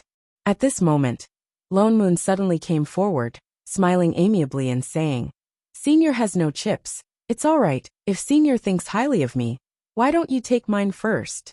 When I win, at most I'll give you 1% of the profit." "Good brother. You're so sensible." The other party was delighted, hurriedly took the chips in his hand, and joined in another round of battle. And it was getting more and more intense. Only this time it wasn't against Chef. But each had their own wins and losses. This gave them even more confidence, and they played even more energetically. In the end, Chef also retreated with a pile of chips, sitting at the side to watch the battle, but his eyes kept glancing at the still tightly shut room. This mahjong battle only came to an end after more than 3 hours, with Chef and Father Neo, mainly Father Neo's overall victory. Although he didn't sit at the table after that, he just lent money at the side. By the time everyone reacted, not only had everyone lost all their chips, they even owed him a huge debt. The kind where they received a dozen IOUs. Everyone. Where exactly did Littling find these 2 gambling gods? They were too scary. Just as the few of them were still thinking about how much they owed Lone Moon, the door of the reference room finally creaked open, and Shening walked out. "Master." I Ching was delighted, directly stood up, and walked quickly to greet her. Yet another figure followed closely from the reference room, dressed in a completely different outfit from them. Neat short hair, a hint of a smile on his handsome face, and faintly looking at Shening with some affection. I Ching stopped in his tracks. "There isn't even a reference room. Looks like you can't escape." Mila smiled and teased. "Does it have anything to do with you?" Shening glanced at him. "Don't say that. After all, I'm the only one who can speak to your sister." "Forget it, we'll talk about it later." Shen Ying's expression darkened. "Thanks for this. Don't mention it. Your problem is my problem." "Master." I Ching took a deep breath and continued walking forward. He did not know why, but he felt a little flustered. He clenched his fists and asked, "Did you find out?" "No," Shening replied, frowning. "Then, let's think of another way." I Ching took another step forward, subconsciously reaching out to hold her hand. Shening was stunned. but she quickly shrank back and avoided his touch. She shrank back a little quickly, and even turned her body slightly, as if she couldn't wait to disassociate herself from him. Chef, who had grabbed nothing, was stunned. His face instantly turned pale. This was the first time his master had avoided him. For a moment, he felt as if something sour and bitter was surging up. Inexplicably, he felt somewhat sad. Lone Moon, who was still sitting on the bench, glanced at the unfamiliar man who was smiling warmly and talking to Shining, then looked at Chef, his eyes narrowed, and turned to the person beside him. "Brother, who is that?" "What?" That person was stunned for a moment. His gaze shifted away from the card table for a moment, and he looked up. "Oh, that's Mila. He's a plain assistant. He often comes here to play." "Is he very close to Shining?" Of course, when Littling was in school, she came to the administrative committee with him, and studied together for a period of time. They can be considered classmates. Other than classmates, there's no other relationship. That person was stunned. He turned back to look at him, then looked up at the two people over there, his eyes narrowing into a line. "Of course there is." He smiled with a somewhat sly expression. "Let me tell you, Mi Lu is Little Ying's first love. There's such a thing. No wonder the manager who dragged Shen Ying to the reference room previously had that kind of expression." Lone Moon was stunned. He looked at Chef, who had a desolate look on his face, and silently lit a candle. "Is he your assistant?" Mila glanced at Chef, and sized him up curiously. Shining nodded. "I heard from Sister Jing that you're already a manager, and you have 2 assistants. I didn't expect you to become a manager so quickly. Congratulations, Little Ying." Shining glanced at him. "What's so good about being a manager? Why not? Weren't you always trying very hard to catch up to your sister? Now you finally realize it." Shining did not reply. She paused for a while before saying, "I'm tired, I'm going back." "All right." The gentleness in his eyes deepened as he smiled even more tenderly. "Look for me anytime in the future if you have any problems. If you want to ask your sister about this, you can also tell me in advance. I'll cover for you." Shining stiffened for a moment. After a while, she chuckled at him and said word by word, "Thank you." "Ha ha ha." He smiled even more gently. "With our relationship, what's there to stand on ceremony for?" Shining then turned and walked away. After a few steps, she realized that there was no one beside her. Chef was standing in the same spot, and did not follow. So she turned back and called again. "Chef." I Ching was stunned. Then, as if awakened from a dream, he quickly caught up. "Master. Let's go home." With that said, she turned back to look at the person holding a stack of notes in front of the table. "Father Nio. Coming." Lone Moon then stood up and smiled brightly at everyone at the table. "Seniors, then we'll meet again." Everyone's mouth twitched. The man scratching feet at the side even directly said, "Let's not meet again." If they continued to lose, they would even lose their underwear. "Oh yes, brother." He could not help but ask, "What did you do before you became a manager?" He was so good at playing mahjong, and even knew how to take the opportunity to lend money. "Nothing much. I just opened a small company." "Oh. Then, I accidentally became the richest man." The man scratching feet. Everyone. They cursed in their hearts, not knowing if they should say it. Divine Realm. "Master, the pastries are ready." Chef walked over, and placed a plate of freshly made pastries on the table. Shining nodded.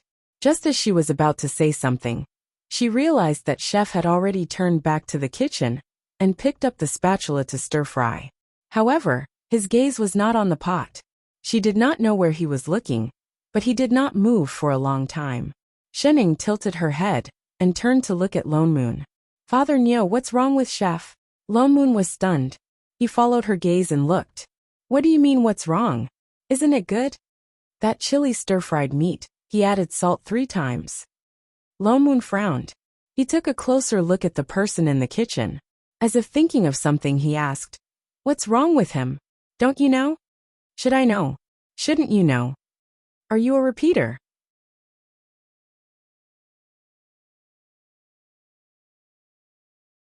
Chapter 562. Oh yes, how's your information coming along? Moon thought about it and changed the topic. I didn't find anything. Shenning shook her head. She had searched through the entire administrative committee's information room, but there was no information about that monitor. It was as if that title was just Yu Heng's imagination. I helped you ask those managers who play mahjong. Moon glanced at her and said, none of them have heard of that term. Oh. Shenning responded and continued to slump on the chair like mud. What do you plan to do? Nothing. You're not planning to continue investigating? Moon glared at her. There's nothing in the information room. What if that person really made it up? You're just freaking lazy. Didn't you say that this might have something to do with the changes in your body? Maybe. Shenning picked up a piece of pastry and stuffed it into her mouth. She paused. After a while, she put it down again and said, it's just a feeling. But the administrative committee doesn't have it, so I can only ask my sister.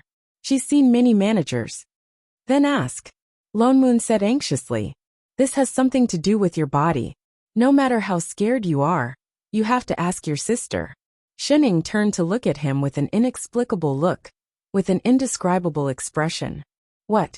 Moon felt goosebumps all over his body. Father Niu. She suddenly sighed and said, you and Chef are managers now. Nonsense. Didn't you push it to us? Why did she say that? Then do you remember why I came to this plane in the first place? Of course it's to take over the plane. He stopped mid-sentence and widened his eyes. Shenning then continued. I came to take over this plane, but I'm no longer a manager. Other people may not be able to tell, but my sister definitely can. So what do you think my sister will do when she finds out that I have nothing to do with this plane? Catch her back. Definitely, and definitely. Moon's expression darkened. Given Shen Jing's level of siscon, she would never let her continue to wander around this plane. So, not only can I not take the initiative to ask my sister, but I also need to avoid appearing in front of her. She explained seriously, then narrowed her eyes, picked up the plate on the table and handed it over. What do you think? Yes. Moon nodded. What she said made sense. He grabbed a piece of pastry and said, then recently holy shit. Why is this pastry sour? Her teeth almost fell out. Shenning immediately retracted her hand and pretended not to know anything. Did Chef knock over a bottle of vinegar? Moon drank several cups of tea before he managed to suppress the sour taste in his mouth. Turning to look at a certain someone who was still cooking in the kitchen, he suddenly thought of something and couldn't help but say, oh right, about your body. Don't tell me you didn't tell Chef. I did mention it a little, but I was afraid that he would be too worried, so I didn't go into details. She lowered her head and looked at the plate of food on the table. It was clearly not up to a certain someone's cooking standards.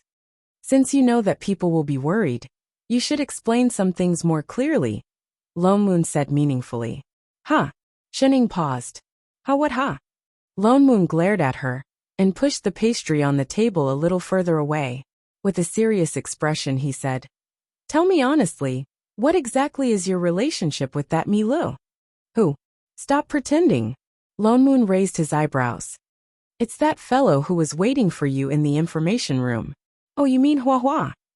What the hell, Hua Hua? Would you die if you didn't give people nicknames? Hua Hua should be considered my classmate. Just a classmate.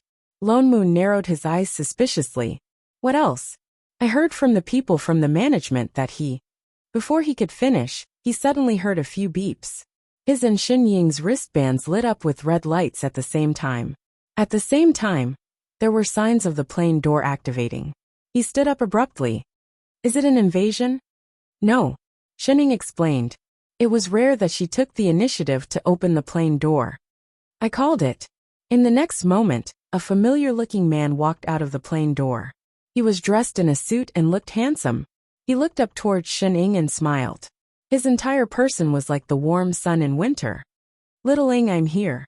It was Mi Lu whom they met once at the entrance of the information room. Clang. Suddenly, the sound of something being smashed came from behind. The three of them instinctively turned to look. Chef was standing at the entrance of the kitchen looking over in a daze. There was a plate of food that had just been overturned at his feet. Sorry, master. I'll make it again. Chef hurriedly squatted down and tried to pick up the broken plate on the ground. He seemed to be frightened himself and actually forgot to use his sorcery. Was his hands shaking from being tired from cooking? Shenning suddenly started to reflect on whether she was mistreating her employees. After thinking for a moment, she immediately waved her hand and said, "Don't cook today. Chef, come over too." I Ching paused.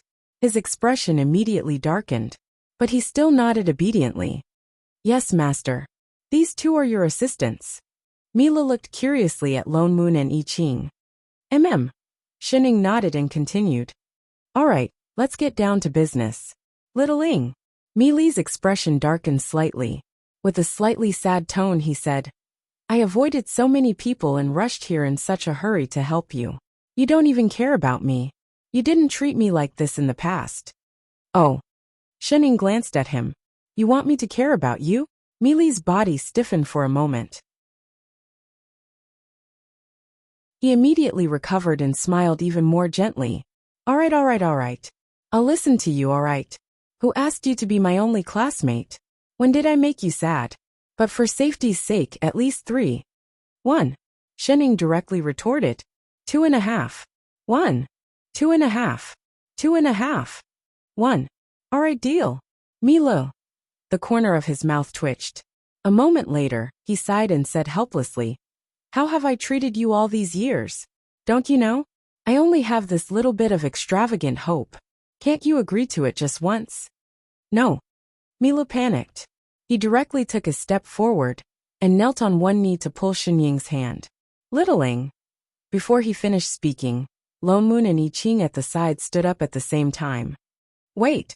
Lone Moon could not help but interrupt the two. Chef even pulled Shenying directly into his arms. "Why am I getting more and more confused the more I hear? What are you guys doing? Acting in an idol drama? And the kind that was infatuated with the male lead? You guys are." Milo was stunned. "Why hasn't Littling told you about us? She and I are." "That's enough." Shenying glanced at him and interrupted. "Tell me, what happened this time? How do you want me to help you?"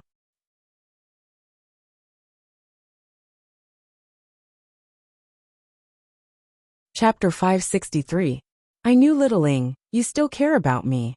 Mila smiled like a sunflower instantly, becoming even more brilliant. He reached into his pocket and took out a square box and placed it on the table. In the next moment, a blue light lit up on it, and a 3-dimensional image appeared on the table. It was a huge colorful whirlpool that looked like a galaxy map. But it was even more chaotic and was changing at any time. Shenying frowned. "The end of the void." "That's right." Mila nodded. A trace of nostalgia flashed across his eyes. "I still remember that this is the place where we had our first trial? What's the end of the void?" Lone Moon couldn't help but ask.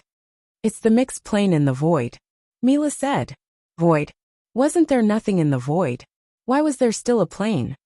"This place is different from the ordinary void." He smiled and explained. "When a plane moves towards its end, it should theoretically be swallowed by chaos. But this place, because when the plane collapsed, a void was created at the same time. So it achieved a balance with chaos and instead stabilized the plane. But the original living beings were wiped out. And because of this, many living beings of collapsed planes have nowhere to go and can only rely on this place." He sighed, as if thinking of something. He continued.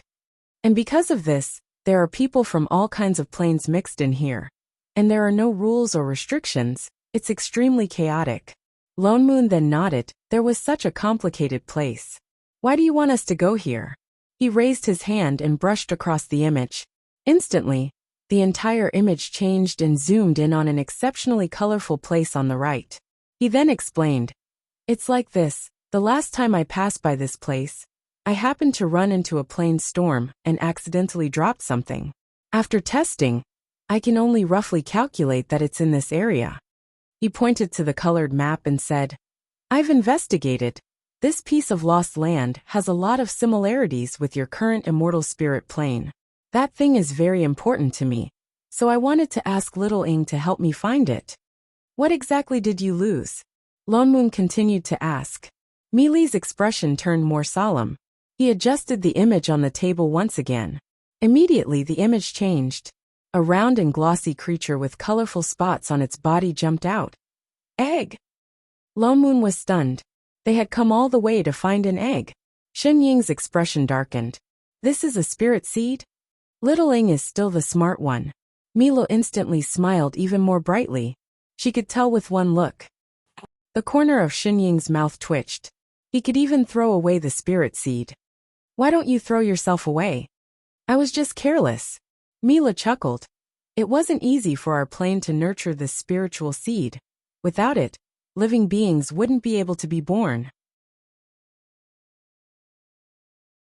If it weren't for the fact that I've been really busy recently, I wouldn't have been willing to let Little Ing. Alright, I'll go. Shen Ying interrupted him. Then I'll leave it to Little Ing. The look in his eyes softened. He thought of something and added, the void land is too dangerous. Little Ing, you must be careful. I will wait for you to come back. Alright, you can go now. Shen Ying waved her hand. Mi Li's face was full of reluctance. Are you chasing me away so soon?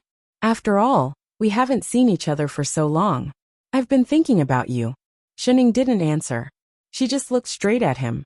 After a while, she replied with an ambiguous, oh. The smile on Mi Li's face froze. He then stood up and put on a look of helplessness.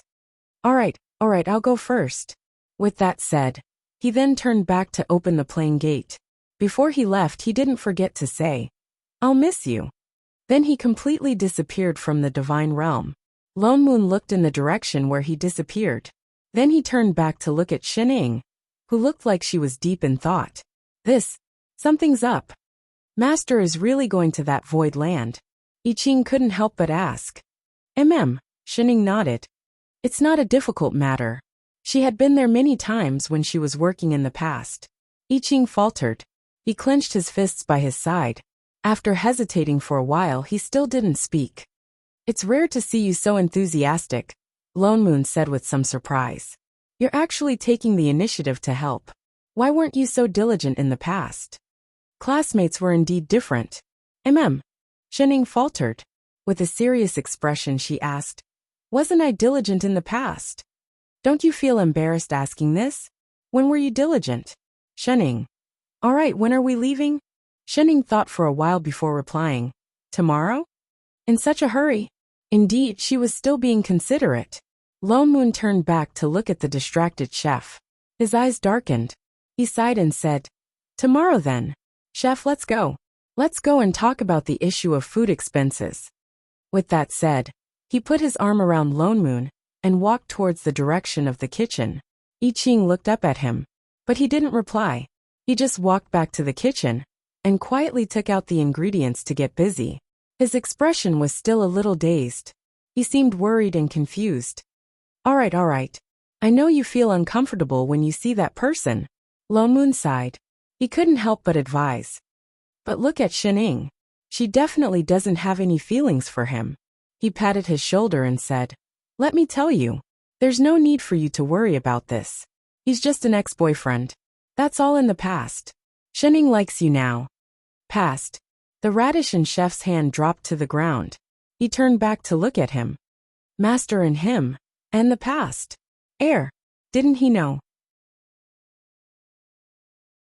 Lone Moon's heart skipped a beat. Did he mess something up? Late at night. Chef. Master. Did I not close the windows tonight? No. Oh, then did I wear too little clothes during the day? No. Did you come up with a new dish today? You want me to try it? No.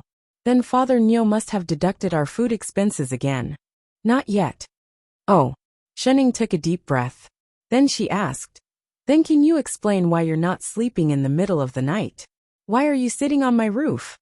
I Ching was stunned. He slowly lowered his head. After a while he spoke. His voice was so low that it was almost inaudible. There was even a hint of grievance in it. I'm afraid I'll disturb Master's sleep.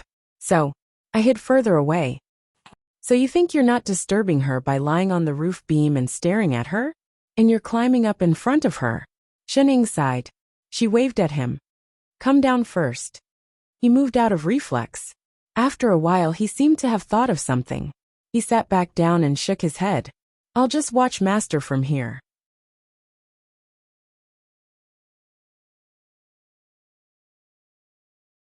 Chapter 564. Shenning faltered. It was rare for him to be so disobedient. She asked subconsciously why. His eyes darkened. He opened his mouth to explain, but shook his head after a while. No reason? I just want to look at Master. What reason was that? The corner of Shen Ying's mouth twitched. She rolled her eyes and looked up at the person above. She said seriously, Chef, you look scary standing there. I can't sleep. Why don't you go somewhere else? I Ching faltered. A trace of guilt flashed across his eyes. Then where should I stand? Come down first. I'll tell you. There was no reason not to eat a midnight snack that was delivered to his doorstep. He hesitated for a moment. After a while, he nodded obediently. All right. Then he jumped down from the beam. Come here first. Shenning waved at him. Here. Yes, come a little closer. He walked all the way to the bedside. A trace of doubt flashed across his eyes. Master, isn't this more? Before he finished speaking, Shenning suddenly reached out and pulled him. I Ching felt his body lower. With a flip, he was pressed down on the bed. The next moment, he felt warmth on his lips. A piece of softness covered him, bringing with it an aura that made him yearn for it to the bone. His eyes widened. He felt an explosion in his mind. Instantly, it went blank.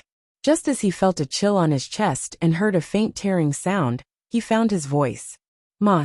Master, shut up. Shenning kissed him again, directly blocking his mouth. She tore his clothes even faster. No matter what, she had to eat meat today. I Ching felt even more confused. It was as if he was in an illusion. But it was the most beautiful illusion. He was immersed in it, and did not want to wake up. His raised hand paused for a moment. Then he unconsciously wrapped it around the person in front of him. The slightly cool night suddenly began to heat up. The room was filled with charm. Shenning felt that Chef was good at everything. He just talked too much nonsense. Throughout the night, apart from not being able to react at the beginning, he began to control the rhythm without a teacher. He was indeed a top student. He could draw inferences from one instance. He did not stop the whole night. His mouth did not stop either. As if he was confirming something, he repeatedly called her name and asked all kinds of questions. Master. Yes. Master. Do you like it? Yes. Master, can you say that you like me? Just one sentence. You like me. It's not like that. Master likes me. It's Master who likes me. A while later. I love Master. I like him very much. I only like Master, only Master. So, you only like me, okay? Okay. Say it again. All right. Master. Shut up. Focus. When Lone Moon woke up, he found that Chef was already in the kitchen. Not only that, but the table was also filled with steaming hot breakfast. It was as if he had woken up early in the morning to work. He tentatively picked up a bun and took a small bite. It's not sour anymore. It was soft, sweet, fragrant, and delicious. It seemed to be more delicious than before. Had Chef thought it through? Or had he gone crazy from the stimulation? He stretched his head out to look at the kitchen suspiciously, only to find that Chef was putting the plates of cooked vegetables into the storage bag. And the stove was filled with layers of already cooked vegetables, each one of them carefully preserved with an array. Chef, he couldn't help but ask. Isn't Master going out? Chef turned back to look at him before replying. We have never been to that place before. Prepare some food in advance in case we can't find anything. He answered matter-of-factly. Lone Moon's expression became more complicated. Was he crazy? That must be it. Yesterday, he had a disappointed look on his face, and today, he suddenly recovered? As a good parent, Lone Moon felt that he had to care about his children's mental health. I say, Chef. He was about to ask when the sound of the door opening came from not far away. I Ching paused. He raised his hand and put away all the dishes. He turned and walked out, walking quickly towards the direction of the door. Shenning rubbed her eyes and walked out of the house. She still looked lazy. In fact, she seemed to be even lazier than before. Her footsteps were light, as if she was walking on clouds. She looked like she did not sleep for the whole night. Master. Chef went up to her. Shining looked up. Then, she simply fell into the arms of the person in front of her. She leaned on Chef like mud. She rubbed her eyes and yawned. Chef was stunned for a moment. Out of habit, he helped the person who was about to fall to the ground. He held her carefully. In an instant, there seemed to be something soft pouring out of his eyes, wrapping tightly around the person in front of him. Master, breakfast is ready. Go wash up first. Shining answered. She still lazily did not move. Chef did not move either. The two just leaned against the front of the house quietly. Lone Moon looked at the two of them suspiciously. Was it an illusion? Although he had seen this scene many times before, he felt that something was wrong with the two of them today. It was as if there was a special aura around them. He thought for a long time, but could not figure it out. Hey, the two of you. He could not help but speak. Don't delay. Didn't you say that you were going to void land this morning? It's almost noon. Shining glanced at him. Then she straightened and turned to wash up. Chef, on the other hand, looked over with some resentment. Why are you looking at me? Lone Moon was confused. Did he say something wrong? Chef did not answer. He just turned and chased after Shining. He went to get water and a towel. Something was wrong. He turned and sat back at the table. He had just eaten 2 buns when the two of them came back. He hurriedly increased his speed and stuffed another 2 buns into his mouth. Once at the table, Shining immediately came back to life. She started to fight with him for food energetically. Lone Moon could have won, but Chef actually joined the battle. He snatched a few of his soup dumplings and gave them to Shining. Although this happened often in the past, Lone Moon did not know why. He felt that something was different this time. Perhaps the way he looked at Shining was too soft. It was as if water would drip out if he was not careful. His eyes were so focused as if nothing else existed. That strange feeling appeared again. Lone Moon felt goosebumps all over his body for no reason. Just as they were about to finish eating, Chef subconsciously raised his hand to wipe the corner of Shin Ying's mouth. The two of them were so close that they seemed to be one. There seemed to be a sweet feeling around them. Only then did he realize what this aura was. Damn it. F***ck your dog food. Fall.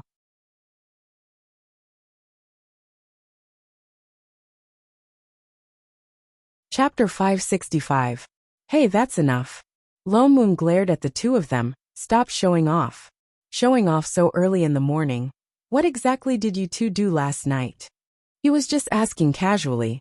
Shining did not think much of it, but Chef's face blushed. He stood up immediately and said loudly, as if trying to hide something. No, we didn't do anything last night.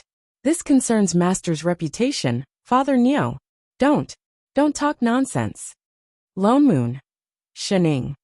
Lone Moon's eyes narrowed. He turned to look at Shining with a look of understanding, giving her a look that told her to be honest. Unfortunately, the old driver opposite was calm. She even calmly took the last bun from under his nose, stuffed it into her mouth in 2 or 3 bites. Then she stood up directly, pulling the red-faced chef beside her who was about to explode. Let's go. Lone Moon stood up and followed. However, the two of them were even more affectionate.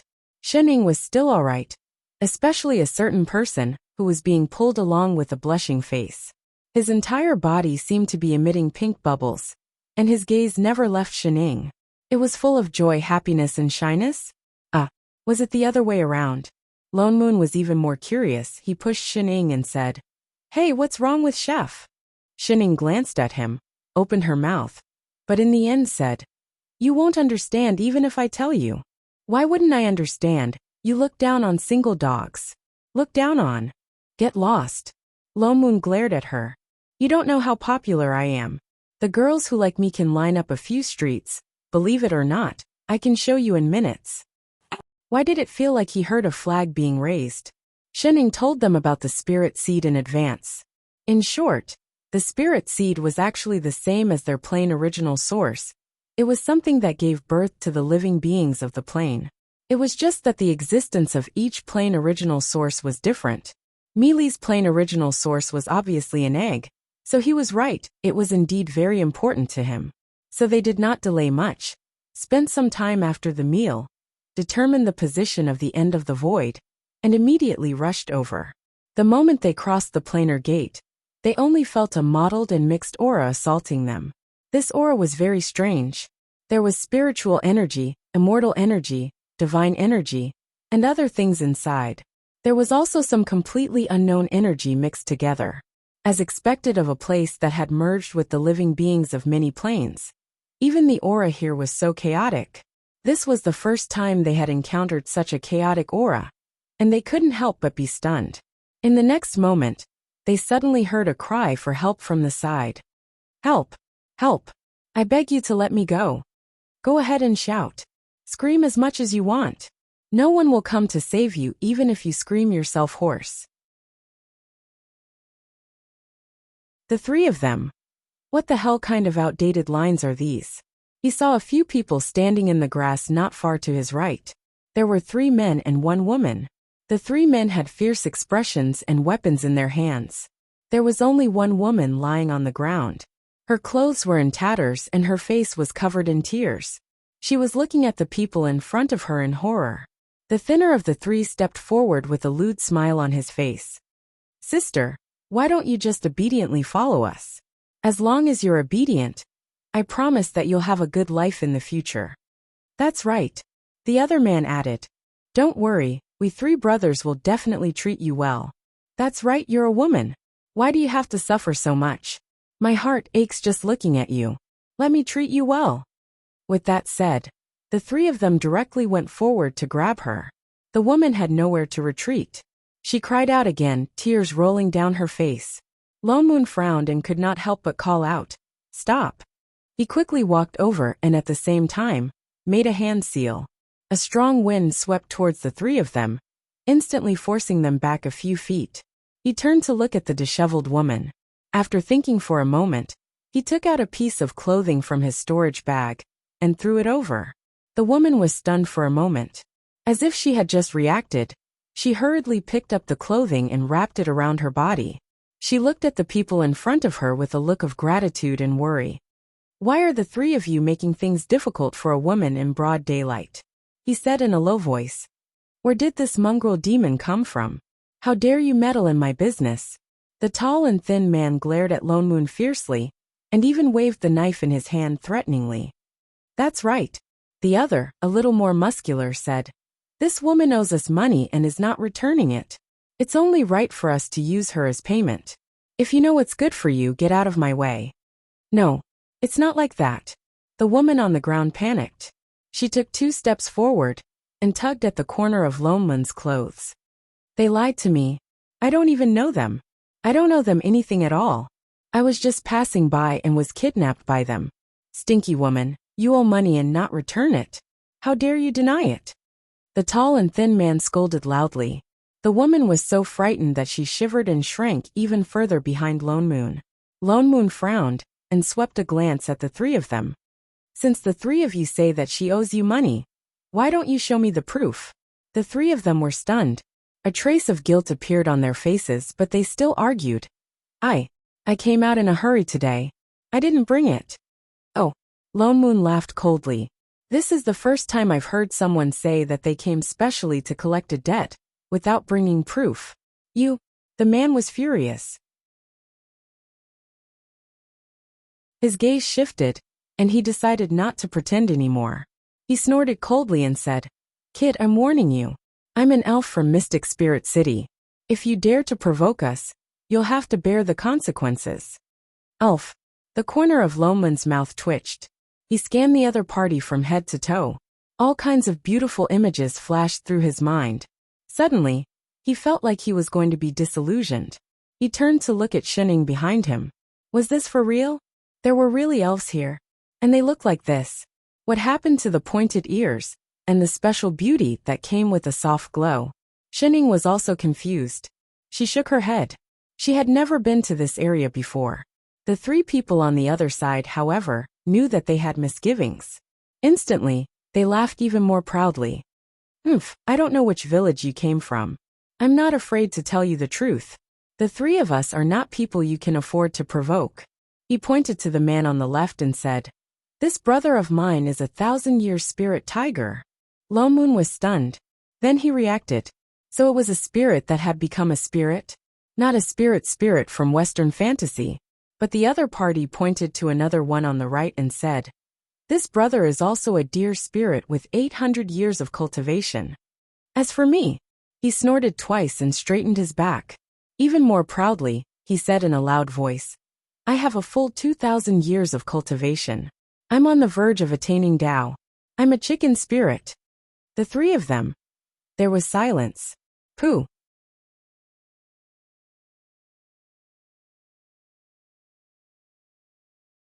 Chapter 566. The few of them could not help but burst out laughing. They tried their best to suppress their laughter, their shoulders shaking uncontrollably.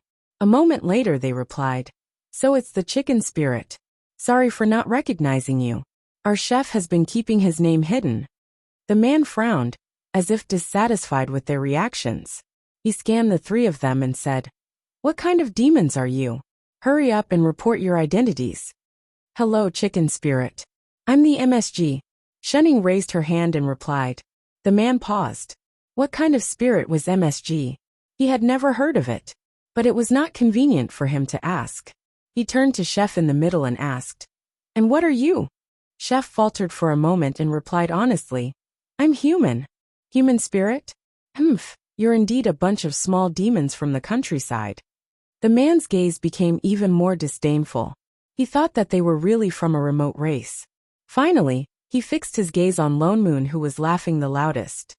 "And you? And what are you?" Lone Moon took a deep breath and turned to the chicken spirit. He twirled the fan in his hand and smiled. "I'm not some demon. I'm a god." The chicken spirit paused and blurted, "You're a god spirit, Lone Moon. Hashtag large-scale failure of acting tough. Hashtag crazy my ass. You're the crazy one. Your whole family is crazy. Where the hell did you get the word psycho?" "Don't laugh." He turned and glared at the master and disciple. "Do you believe I won't deduct your food allowance?" The corner of Lone Moon's mouth twitched. He could not be bothered to continue talking to these three hooligans. "Forget it, let's do it." With that said, he waved the fan in his hand, and several wind blades swept toward them. Before the three of them could react, they were directly blown away. Not even their shadows could be found. He turned to look at the girl beside him, who was still in shock. "Miss, are you all right?"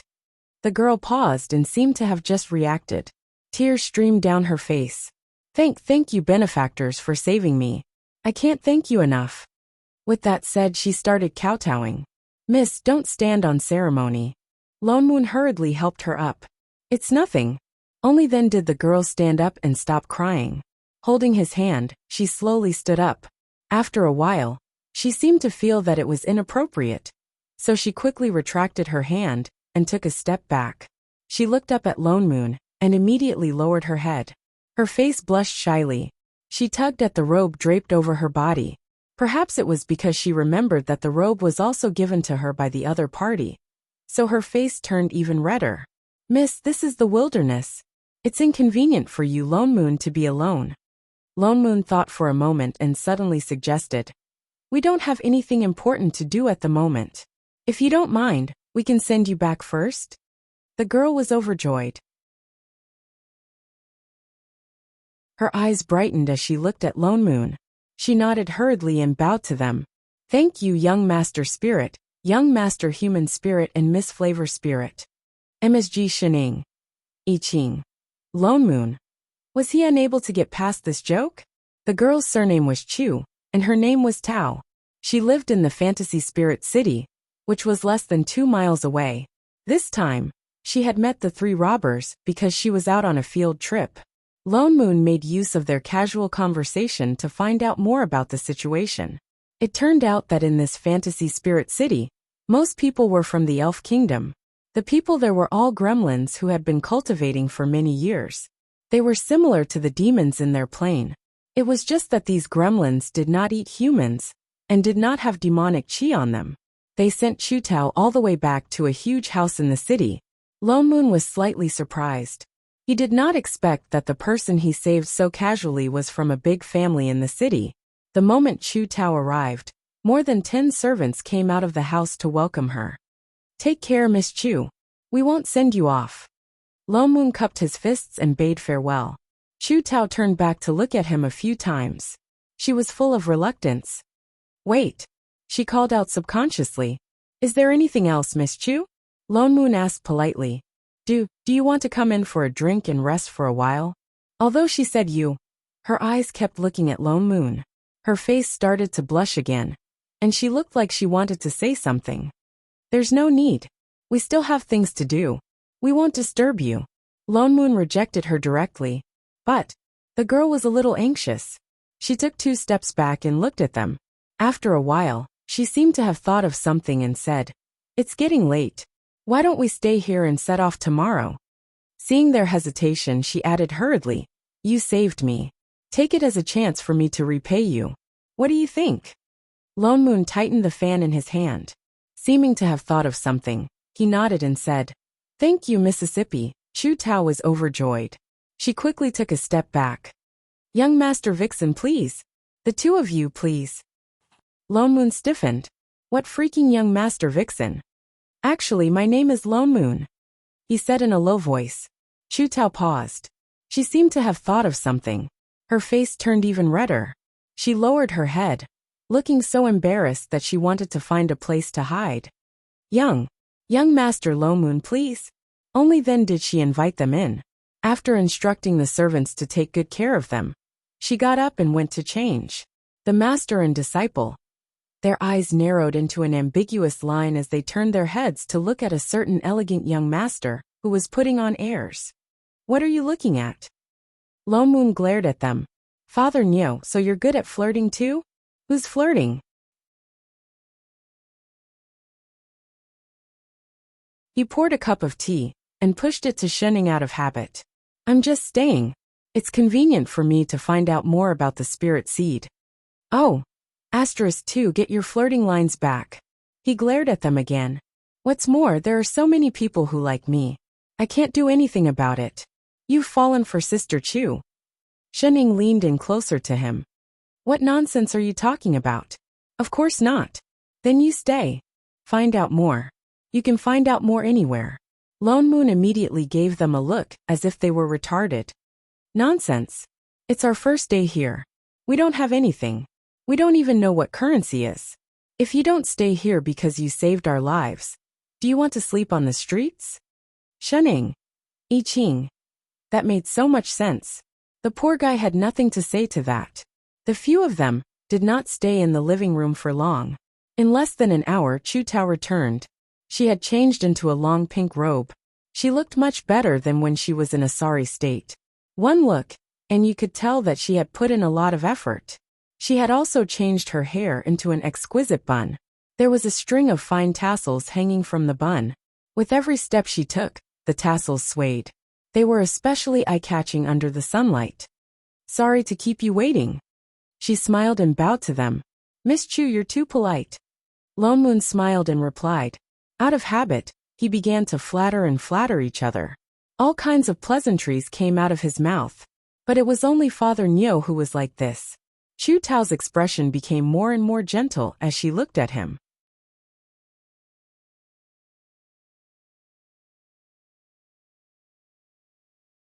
Chapter 567. Lone Moon saw that she was almost done bragging. He suddenly remembered something and said, Oh yes, Miss Chu, you are a local. You must be more well-informed than us. Coincidentally, we have a favor to ask. I wonder if Miss Chu would be willing to help us? What is it? Chu Tao paused and asked hurriedly. Princess Lone Moon, don't worry. I am indebted to you. If you need my help, I will definitely do my best to help. It's not that important. Lone Moon smiled politely. He was just thinking about how to bring up the matter of the spirit seed, without anyone noticing. Shenning, who was beside him, suddenly took out the image left by Lumi instantly. A colorful egg-shaped image appeared. We are looking for this. Have you seen it before? Cough cough. Lone Moon was almost scared to death. He coughed a few times. He turned and glared at her. Why did you freaking say it out loud? Isn't the spirit seed very important? This. Chu Tao took 2 steps forward as something flashed across her eyes. After a while, she hid it and replied with a smile. I've never seen an egg like this before. I'm sorry that I can't help you. Oh. Shening kept it. Chu Tao continued to exchange pleasantries with them. Perhaps because of the time difference, the sky slowly darkened. Chu Tao treated them to a sumptuous dinner. Then, she reluctantly instructed the servants to bring them to the guest room. Shening, why did you take out the spirit seed so directly? When they reached the guest room, Lone Moon asked seriously. Wasn't she afraid that such an important thing would attract the attention of others? This egg is just a camouflage that Huahua set up for the spirit seed. It is not its original appearance. Shening explained. Apart from the manager, others would at most think that it is an ordinary energy body. They would not be able to tell what is different about it. So that was why. Lone Moon heaved a sigh of relief. In other words, I can look for it openly. I don't have to worry about others finding out. She nodded. You should have said so earlier. Suddenly, he felt that this matter was much easier. All right, let's hurry and ask around tomorrow. You guys should rest early too. As he spoke, he opened the door and was about to return to his room. After thinking for a moment, he turned around and said, "Oh right, you better stay in the room and don't run around." This was not their plane. If they lost it again, not only would they not be able to find it, they might not even be able to return. Oh. Seeing that he and Chef were about to leave, she suddenly thought of something and added, "Don't worry, Chef is watching me." With that said, she quickly pulled Chef, who was about to leave, back. Lone Moon glanced at Chef, who was being dragged back, then looked at Shening and nodded seriously. Then he turned and went back to his own room, not noticing Chef's red face.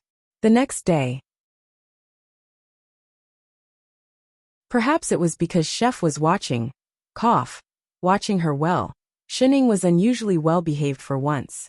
Although she woke up a little late, she did not get lost. However, where's Father Nyo? The master and disciple looked at the empty, quiet, and tidy room that seemed as if no one had ever lived in it. For a moment they couldn't react. Had Father Nyo really made up his mind to cut off all ties with them? Master? Chef's face was still a little red as he turned to look at his master. Look around. Chef nodded and released his divine perception to look around, only to find that not only Father Nyo was gone, everyone in the house was gone, including those servants who were everywhere yesterday, and that girl called Chu Tao. The two were shocked.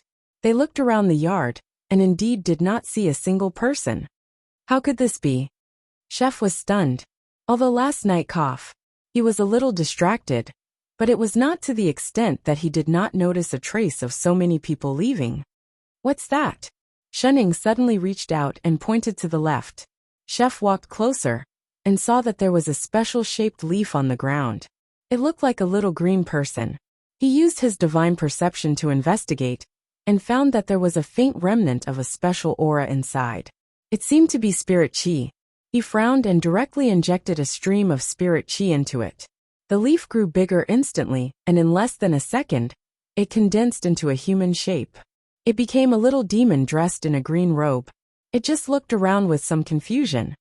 Where is this? Chef was shocked. He went forward to grab this little demon and checked its meridians.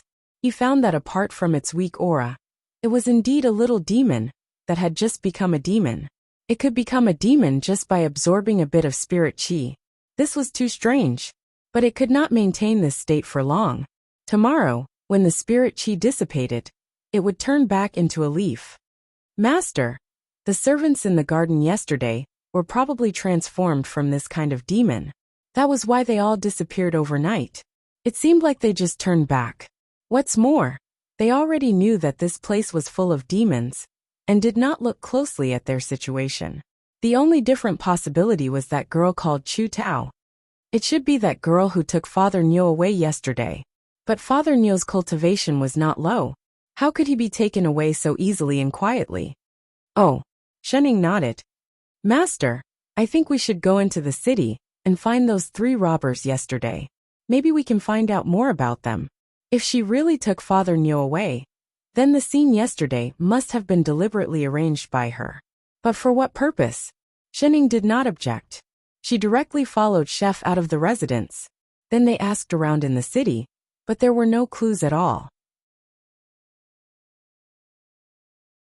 And she heard from the people nearby that the courtyard they stayed in yesterday was originally for rent. The owner of the courtyard was from Lingi City.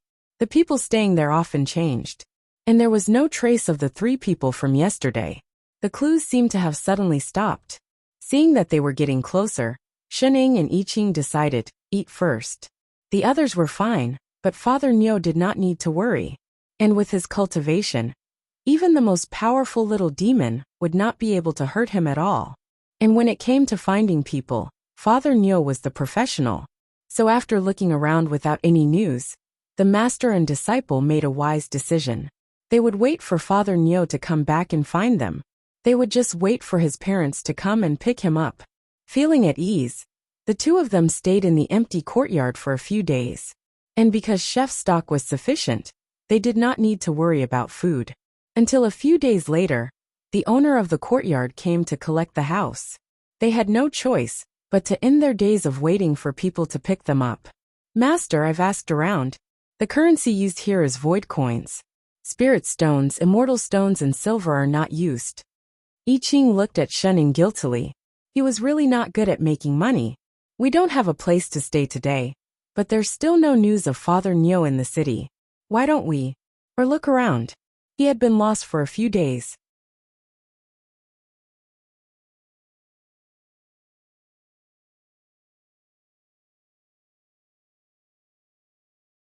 Chapter 568. Oh, Shening answered lazily, not looking like she wanted to move at all. She turned to look at him and suddenly paused. What did you call me just now? Master? No, I think I heard Father Niu's voice just now, Shening said. Chef paused and subconsciously released his divine perception to scan, but did not find Father Niu's figure.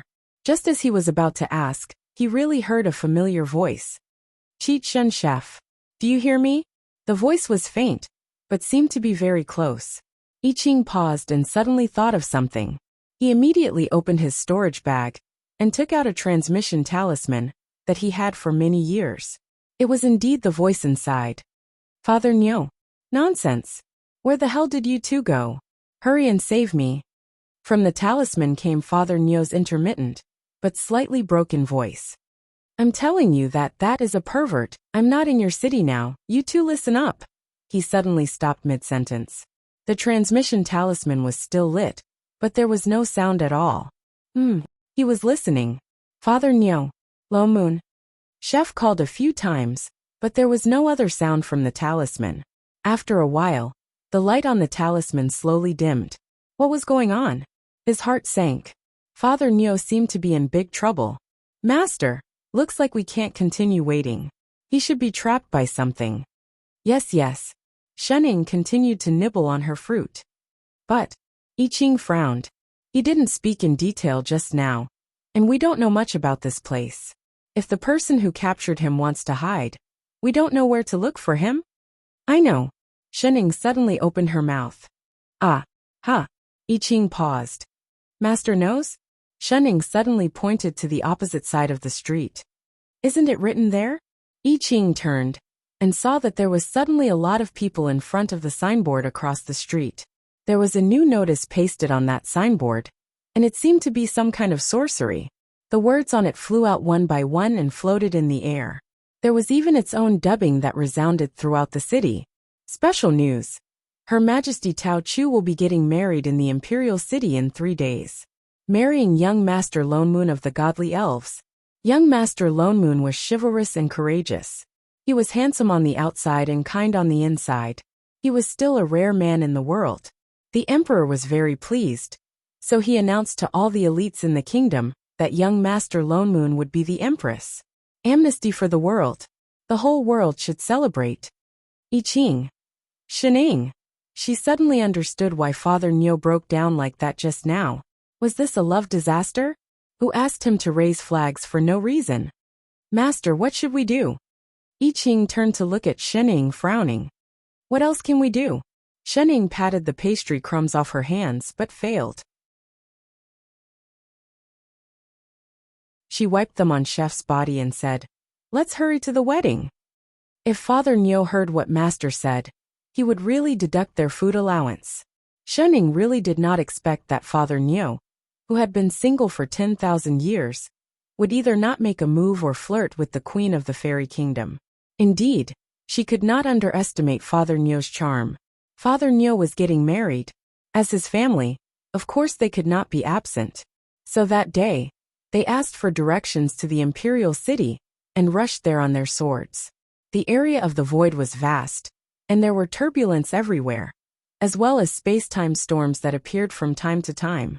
They could not teleport directly here, so they could only fly over on their swords.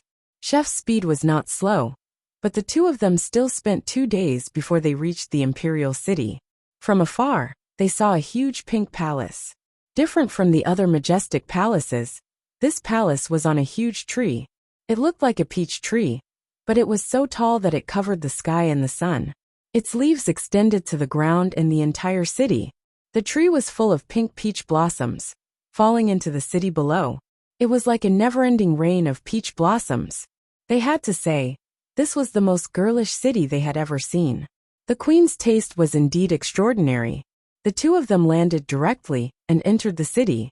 Without a doubt, the palace on the tree was that Queen Tao Chu's palace. Thinking about how she called herself Chu Tao before, and how she gave her name so casually, she could only fool outsiders like them. If they were not mistaken, Father Niu should be in the palace on the tree. I Ching subconsciously released his divine perception and scanned the entire imperial city, but he could not find any trace of Father Niu. Master, I Ching hesitated. There seems to be some strange sorcery around the palace that can actually block my divine perception. Shunning nodded and explained. The void land is full of living beings from another plane. It's normal that the system is not compatible. Then should we take the opportunity to barge in now? There's no rush. Shen Ying's eyes narrowed, and there was a hint of mischief in her voice. We are proper family members after all. We can just go in openly. She pointed to the entrance under the tree. I Ching hesitated, but still flew in that direction obediently, and stopped in front of a group of gremlins guarding the entrance. How dare you? Who dares to trespass the palace? Instantly, more than 10 guards looked in their direction. I Ching was about to speak, but the leader of the ear guards paused, and then became delighted. He quickly stepped forward and cupped his fists. So it's 2 esteemed guests. He waved his hand at the guards behind him, indicating for them to move aside. 2 esteemed guests. My king told me that you would come, so he specially asked me to wait here. The Empress has been waiting for a long time. Please come in. I Ching looked at him in surprise. He thought that the Empress deliberately avoided them and took Father Niu away because she did not want them to follow. Why did it seem like she did not care at all that they chased after them? Master. He was a little hesitant. No matter how he looked at it, there was something wrong. Let's go. Shunning did not care at all, and directly followed. I Ching had no choice but to hurry up and follow. They walked all the way to a cave under the big tree. They passed by a few teleportation arrays, but they were completely different places. In a short while, they were already standing in front of the group of pink palaces. There were no traps or dangers along the way. It was as if the Empress really welcomed them. 2 esteemed guests, please. The guard leading the way stopped at the entrance of the main hall. Her Majesty the Empress is already inside. I Ching was even more confused. He subconsciously grabbed Shun Ying's hand, and then walked in. The inside of the palace was similar to the outside. There was also a thick layer of peach blossom petals everywhere. There were also various kinds of translucent veils hanging on both sides. When the wind blew, they floated like clouds, like a dream.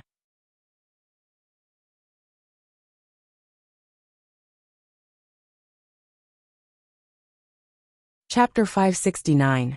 The 2 of you are finally here. A familiar female voice came from the front. Tao Chu was sitting on the throne in the middle of the hall. She still looked the same as before, but there was an additional mark of a peach blossom on her forehead. She was wearing a pink formal dress, but she was leaning against the bosom of someone next to her, which made her look even more seductive. And the person next to her was Lone Moon. He was looking down at the woman in his arms. His eyes were so focused and gentle that he did not even notice the 2 people who came in. Father Niu. I Ching called out subconsciously. Only then did the people in the seats of honor turn around and look at the two of them. But in an instant, he looked down at the person in his arms again, as if he could not bear to look away. I thought you would not make it for our wedding. Tao Chu, on the other hand, stood up and looked at the two of them in surprise. Thank goodness you made it in time. Little Chu. Lone Moon called out softly.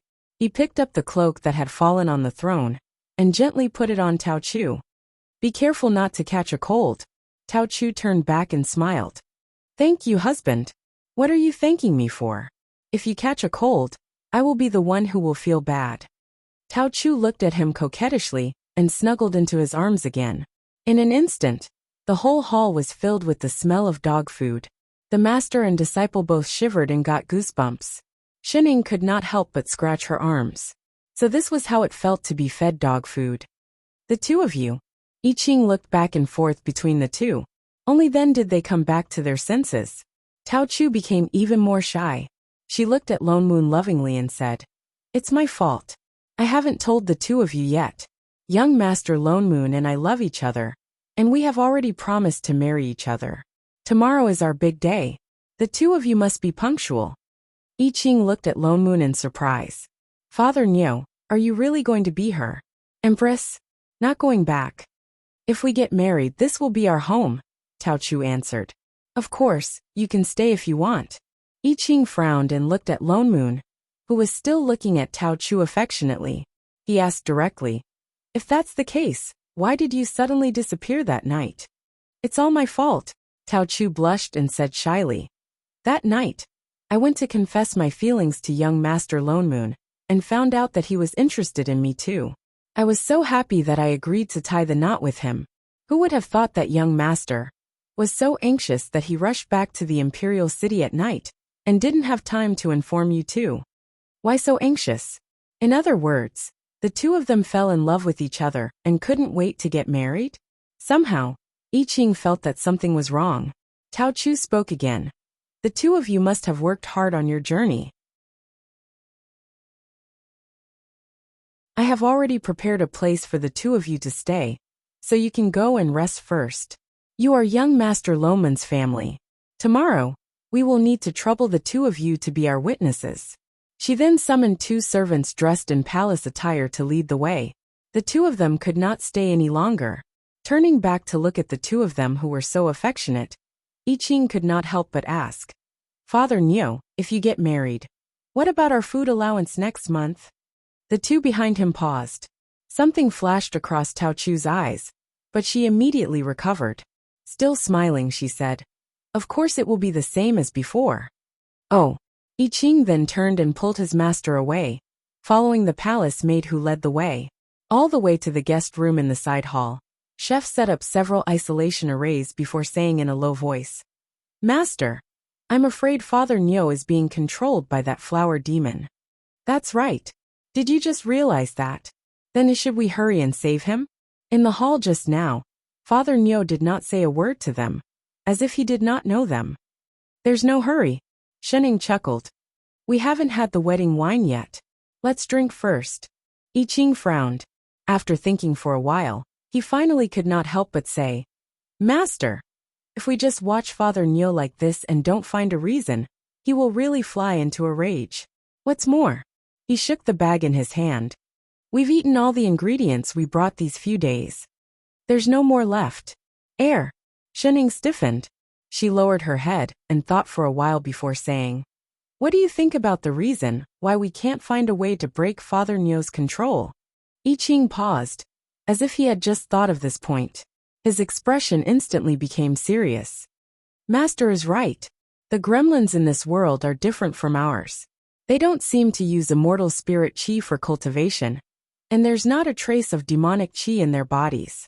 If we act rashly, even if we save Father Niu, we might not be able to break their control. I understand, Master. Shening opened her mouth. After a while, she patted his shoulder and said seriously, It's good that you understand. Then, her eyes brightened and she looked eager. Then tomorrow, how do you think we should go to the bridal room? Oh yes, we must prepare the shadow stones. Bring a few more. Master, You just want to watch Father Nyo make a fool of himself, right? Definitely, right? The next day, Tao Chu was a queen after all. The wedding ceremony was naturally very lively. The entire palace was filled with a festive atmosphere. There were lanterns and colored banners everywhere. People came and went. Even the peach blossom petals falling from above seemed to be redder. When the auspicious hour arrived, they saw Lone Moon dressed in red, holding the hand of Tao Chu, who was also dressed in red. Tao Chu did not lie. She arranged for Shen Ying and her disciple to sit at the very front to observe the ceremony. Even some other high-level gremlins were lined up behind them. After a long series of complicated and incomprehensible rituals, the ceremony was finally completed. Lone Moon, on the other hand, had a gentle smile on his face the entire time. He didn't seem forced at all. The way he looked at Tao Chu was as gentle as could be. It was as if they were truly lovers who had fallen in love with each other. Only after the two finished the ceremony did they head towards the bridal room. There was still a banquet to be held. Tao Chu was a queen. Naturally, she had to go out to entertain the guests. So after sending Lone Moon to the bridal room, she went out. Although I Ching sat in the main hall, his divine perception followed the two. Naturally, he also saw Lone Moon sitting alone in the bridal room. He sat motionless on the bed. There was still that gentle smile on his face. But there was no focus. He seemed to be in a meditative state. Master, should we? I Ching told Shen Ying about the situation in the bridal room. He looked at her questioningly. If they acted now, they could take Father Nyo away directly. He's awake? Shen Ying asked. Not yet. I Ching shook his head. Then there's no hurry. We'll talk about it when it's time to consummate the marriage. Yes, Master. I Ching did not suspect anything. He had been paying attention to the situation. When the sky slowly darkened, a large number of guests left the palace. They also got up to leave, but when they returned to the room, they turned around and went straight to the bridal room.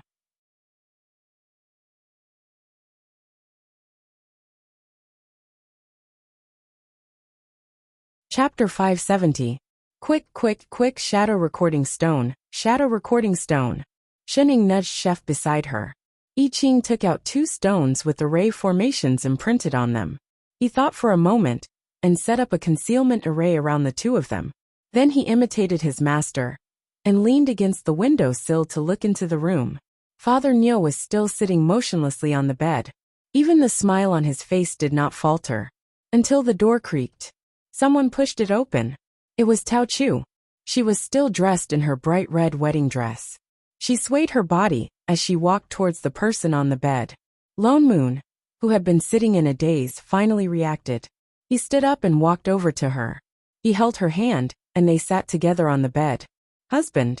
Tao Chu lowered her head and leaned against Lone Moon's shoulder. Her whole body was in his arms. Little Chu. Lone Moon looked at the person in his arms affectionately. We are finally husband and wife. Tao Chu blushed and leaned even closer. She said coquettishly, Then I am the only one in your heart? Of course, Lone Moon replied. Do you really like me? Tao Chu asked again to confirm. Of course. I don't believe you. She suddenly stood up straight and turned to look at him with a complicated expression. After a while, she said seriously, Husband, I want to hear your true feelings. With that, she suddenly flicked her sleeves at Lone Moon, as if taking something back. The next moment Lone Moon, who had been staring intently at Tao Chu, had a flash of clarity in his eyes. He blinked, and the next moment his entire aura turned cold. All the affection and sweetness in his body disappeared. Like a spring, he sprang up and his voice rose several octaves as he blurted out. Are you crazy? Husband, I really want to spend the rest of my life with you. Tao Chu looked at him with a wronged expression. As long as you promise me to stay, I won't treat you like this again, all right? With that said, she leaned towards him again. What are you trying to do? Lone Moon's face paled. He wanted to jump up. Get lost. But Tao Chu was one step faster. She pulled him back and pressed him down on the bed. Her hand was already reaching for his belt. Wow, was it really that exciting? A tyrant taking the bait. Shen Ying, who was lying on the windowsill, widened her eyes. She hurriedly pointed inside and said, Chef, hurry. Yes, master. Before she could finish, in the next moment, Chef had already rushed in with a bang. Only then did Shunning finish her sentence. Quick, record it. On the other side, Chef had already flipped Tao Chu off the bed and threw her out mercilessly. Holy shit, Chef, you're finally here. Lone Moon crawled out of bed, his face still full of anger. What's wrong with you? Chef glanced at him, only to realize that there was a layer of strange aura surrounding him, directly sealing the immortal chi in his body. I don't even know what that pervert fed me. Lone Moon said angrily. I can't use any spells at all. Chef did not have time to let him examine her. Tao Chu, who had fallen to the ground, had already climbed to her feet. She looked back at him with tears in her eyes and said in a very aggrieved male voice, Husband, how could you do this to me? Wait a minute. A male voice. I Ching paused and looked seriously at the person who had fallen to the ground. Suddenly his body shape changed. His arms became thicker, he became taller, and his face even grew a beard.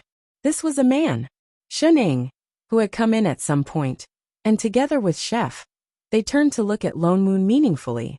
At the same time, they let out a long sigh. Wow, what are you looking at?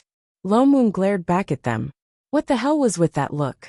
I only found out after I was brought here that she would turn into a man at night. And she's a peach blossom demon.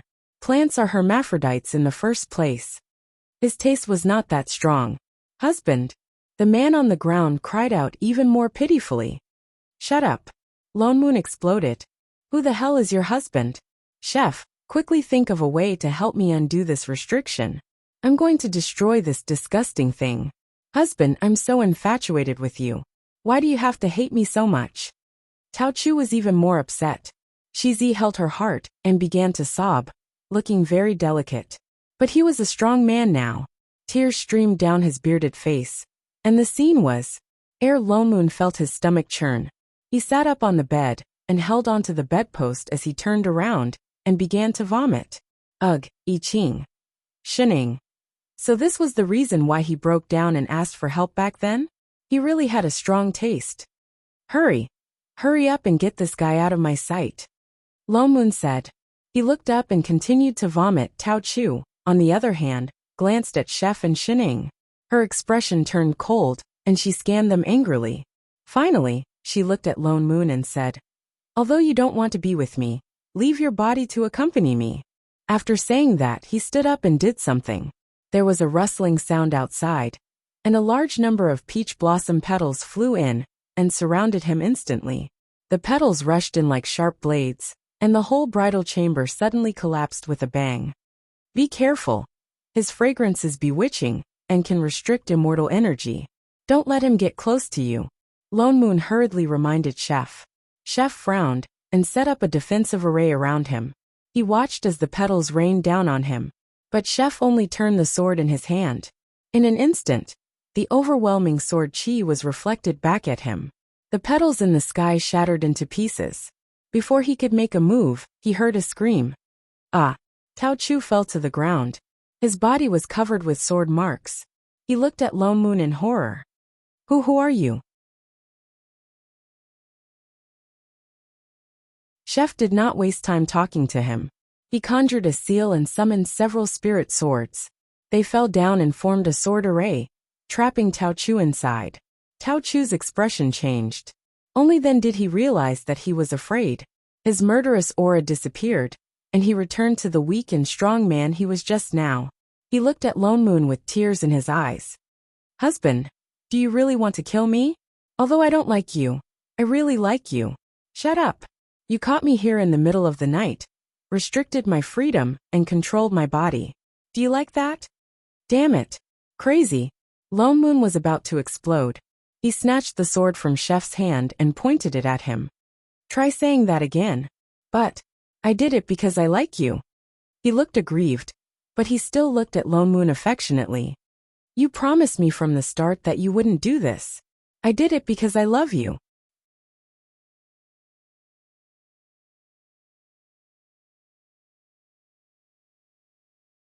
Chapter 571. Quick, shadow recording stone, shadow recording stone. Shening nudged Chef beside her. I Ching took out 2 stones with the ray formations imprinted on them. He thought for a moment and set up a concealment array around the 2 of them. Then he imitated his master and leaned against the window sill to look into the room. Father Neo was still sitting motionlessly on the bed. Even the smile on his face did not falter. Until the door creaked. Someone pushed it open. It was Tao Chu. She was still dressed in her bright red wedding dress. She swayed her body as she walked towards the person on the bed. Lone Moon, who had been sitting in a daze, finally reacted. He stood up and walked over to her. He held her hand, and they sat together on the bed. Husband. Tao Chu lowered her head and leaned against Lone Moon's shoulder. Her whole body was in his arms. Little Chu. Lone Moon looked at the person in his arms affectionately. We are finally husband and wife. Tao Chu blushed and leaned even closer. She said coquettishly, Then I am the only one in your heart? Of course, Lone Moon replied. Do you really like me? Tao Chu asked again to confirm. Of course. I don't believe you. She suddenly stood up straight and turned to look at him with a complicated expression. After a while, she said seriously, Husband, I want to hear your true feelings. With that, she suddenly flicked her sleeves at Lone Moon, as if taking something back. The next moment Lone Moon, who had been staring intently at Tao Chu, had a flash of clarity in his eyes. He blinked, and the next moment, his entire aura turned cold. All the affection and sweetness in his body disappeared. Like a spring, he sprang up and his voice rose several octaves as he blurted out. Are you crazy? Husband, I really want to spend the rest of my life with you. Tao Chu looked at him with a wronged expression. As long as you promise me to stay, I won't treat you like this again, all right? With that said, she leaned towards him again. What are you trying to do? Lone Moon's face paled. He wanted to jump up. Get lost. But Tao Chu was one step faster. She pulled him back and pressed him down on the bed. Her hand was already reaching for his belt. Wow, was it really that exciting? A tyrant taking the bait. Shening, who was lying on the windowsill, widened her eyes. She hurriedly pointed inside and said, Chef, hurry. Yes, master. Before she could finish, in the next moment, Chef had already rushed in with a bang. Only then did Shening finish her sentence. Quick, record it. On the other side, Chef had already flipped Tao Chu off the bed and threw her out mercilessly. Holy shit, Chef, you're finally here. Lone Moon crawled out of bed, his face still full of anger. What's wrong with you? Chef glanced at him, only to realize that there was a layer of strange aura surrounding him, directly sealing the immortal chi in his body. I don't even know what that pervert fed me, Lone Moon said angrily. I can't use any spells at all. Chef did not have time to let him examine her. Tao Chu, who had fallen to the ground, had already climbed to her feet. She looked back at him with tears in her eyes and said in a very aggrieved male voice, Husband, how could you do this to me? Wait a minute. A male voice. I Ching paused and looked seriously at the person who had fallen to the ground. Suddenly his body shape changed. His arms became thicker, he became taller, and his face even grew a beard. This was a man. Shening, who had come in at some point, and together with Chef, they turned to look at Lone Moon meaningfully. At the same time, they let out a long sigh. Wow! What are you looking at? Lone Moon glared back at them. What the hell was with that look? I only found out after I was brought here that she would turn into a man at night. And she's a peach blossom demon. Plants are hermaphrodites in the first place. His taste was not that strong. Husband. The man on the ground cried out even more pitifully. Shut up. Lone Moon exploded. Who the hell is your husband? Chef, quickly think of a way to help me undo this restriction. I'm going to destroy this disgusting thing. Husband, I'm so infatuated with you. Why do you have to hate me so much? Tao Chu was even more upset. Shizi held her heart and began to cry, looking very delicate. But he was a strong man now. Tears streamed down his bearded face, and the scene was. Ere Lone Moon felt his stomach churn. He sat up on the bed and held onto the bedpost as he turned around and began to vomit. Ugh, I Ching. Shening. So this was the reason why he broke down and asked for help back then? He really had a strong taste. Hurry. Hurry up and get this thing out of my sight. Lo Moon said. He looked up and continued to vomit. Tao Chu, on the other hand, glanced at Chef and Shining. Her expression turned cold, and she scanned them angrily. Finally, she looked at Lo Moon and said, "Although you don't want to be with me, leave your body to accompany me." After saying that, he stood up and did something. There was a rustling sound outside, and a large number of peach blossom petals flew in and surrounded him instantly. The petals rushed in like sharp blades, and the whole bridal chamber suddenly collapsed with a bang. Be careful. His fragrance is bewitching and can restrict immortal energy. Don't let him get close to you. Lo Moon hurriedly reminded Chef. Chef frowned and set up a defensive array around him. He watched as the petals rained down on him, but Chef only turned the sword in his hand. In an instant, the overwhelming sword chi was reflected back at him. The petals in the sky shattered into pieces. Before he could make a move, he heard a scream. Ah! Tao Chu fell to the ground. His body was covered with sword marks. He looked at Lo Moon in horror. Who are you? Chef did not waste time talking to him. He conjured a seal and summoned several spirit swords. They fell down and formed a sword array, trapping Tao Chu inside. Tao Chu's expression changed. Only then did he realize that he was afraid. His murderous aura disappeared, and he returned to the weak and strong man he was just now. He looked at Lo Moon with teary eyes. Husband, do you really want to kill me? Although I don't like you, I really like you. Shut up. You brought me here in the middle of the night, restricted my freedom, and controlled my body. Do you really like that? Damn it. Crazy. Lo Moon exploded. He snatched the sword from Chef's hand and pointed it at him. Try saying that again. But I did it because I like you. He looked aggrieved, but he still looked at Lo Moon affectionately. You promised me from the start that you wouldn't do this. I did it because I love you.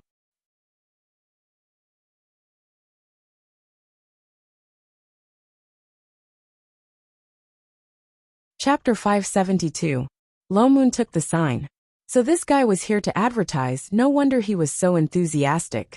It seemed that this Zerg's profession was similar to that of a professional paparazzi, specializing in gathering information. No wonder he would come over. Thank you, brother.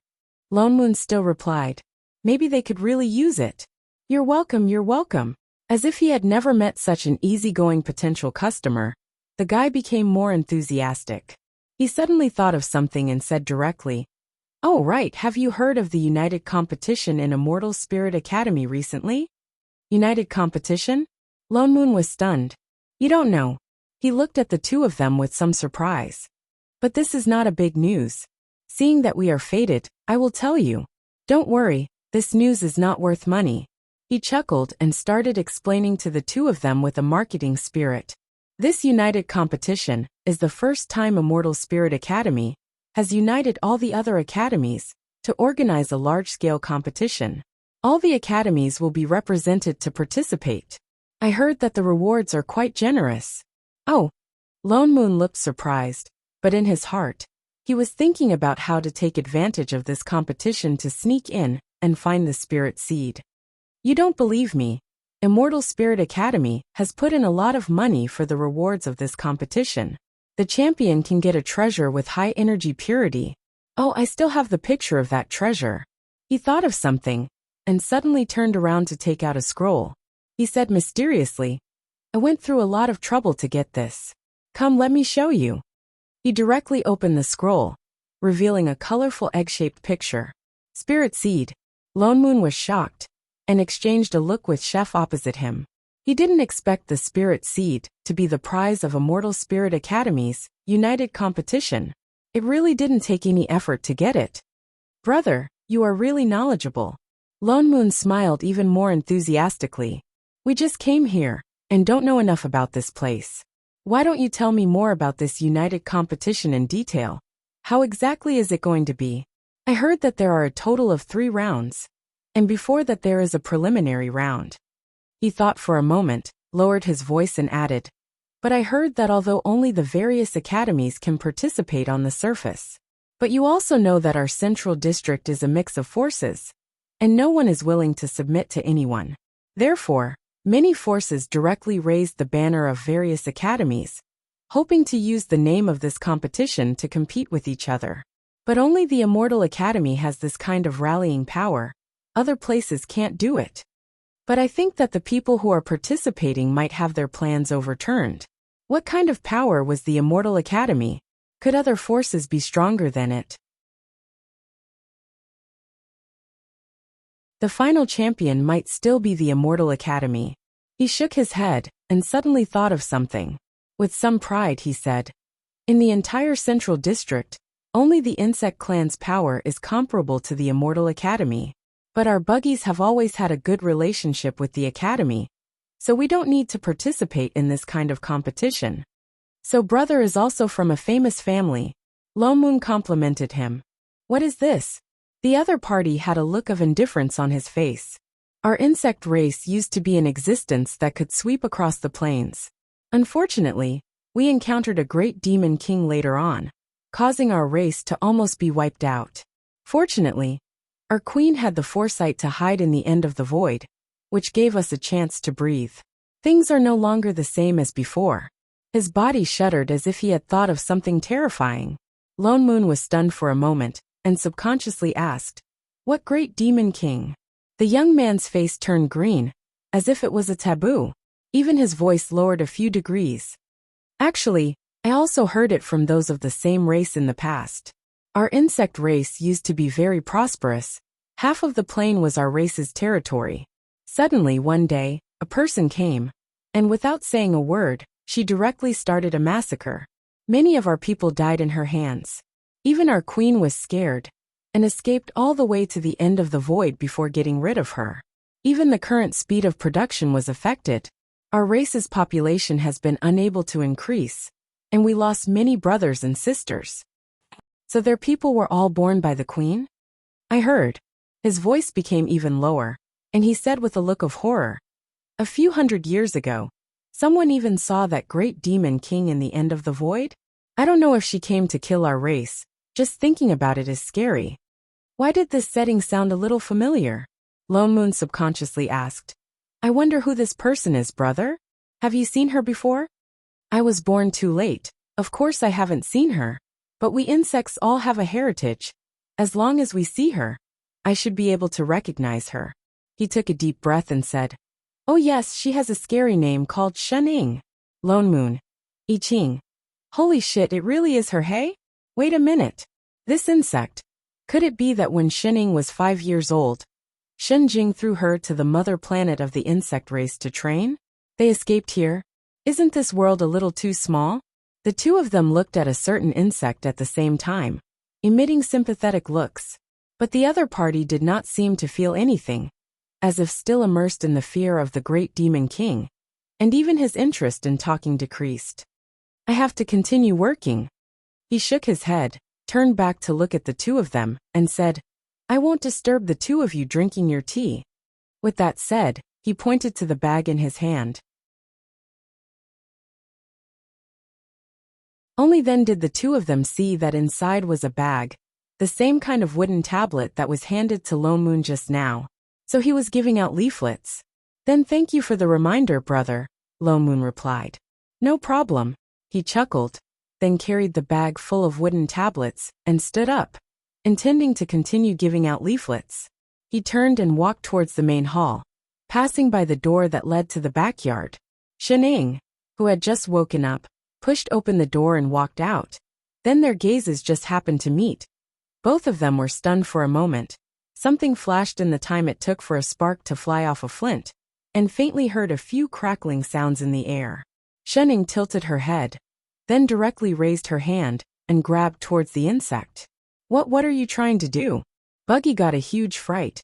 His face instantly turned pale, and his legs went limp. He turned and opened his mouth to shout at Lone Moon and Shening beside him. "Two young masters, save me!" "Huh?" Shen Ying's hand paused, and she turned to look at the two people at the table. "You know them?" The two of them had an indescribable expression on their faces, and only nodded after a long while. "You can say we know them." "Oh." Shening once again turned to look at Buggy in front of her, then reached out to pinch the two antennae on its forehead.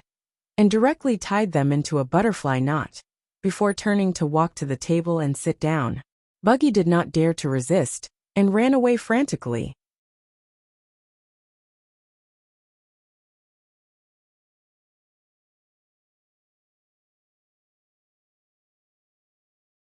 Chapter 573. Lone Moon glanced at Shining. If that insect hadn't called out to them just now, Shining would have really attacked him with that claw, right? Why did you suddenly attack him? She didn't look like someone who would take the initiative. Shining took the tea that Chef handed over, and then blurted out, "Oh, I'm used to it." She wanted to pinch the insect when she saw it. Lone Moon. I Ching. So that was just a conditioned reflex. This insect is really the insect race from your sister's plane? Lone Moon's eyes widened. Shining nodded and explained. There was a plane storm near the mother planet of the insect race. One of the insect race queens should have been accidentally swept into the end of the void. Lone Moon was even more confused. That's not right. The insect race doesn't look like this. Although that guy had antennae, he was clearly in human form. When he first returned, Shining had shown him the images of the insectoids. They all had thick carapaces. Mimicry, Shining said.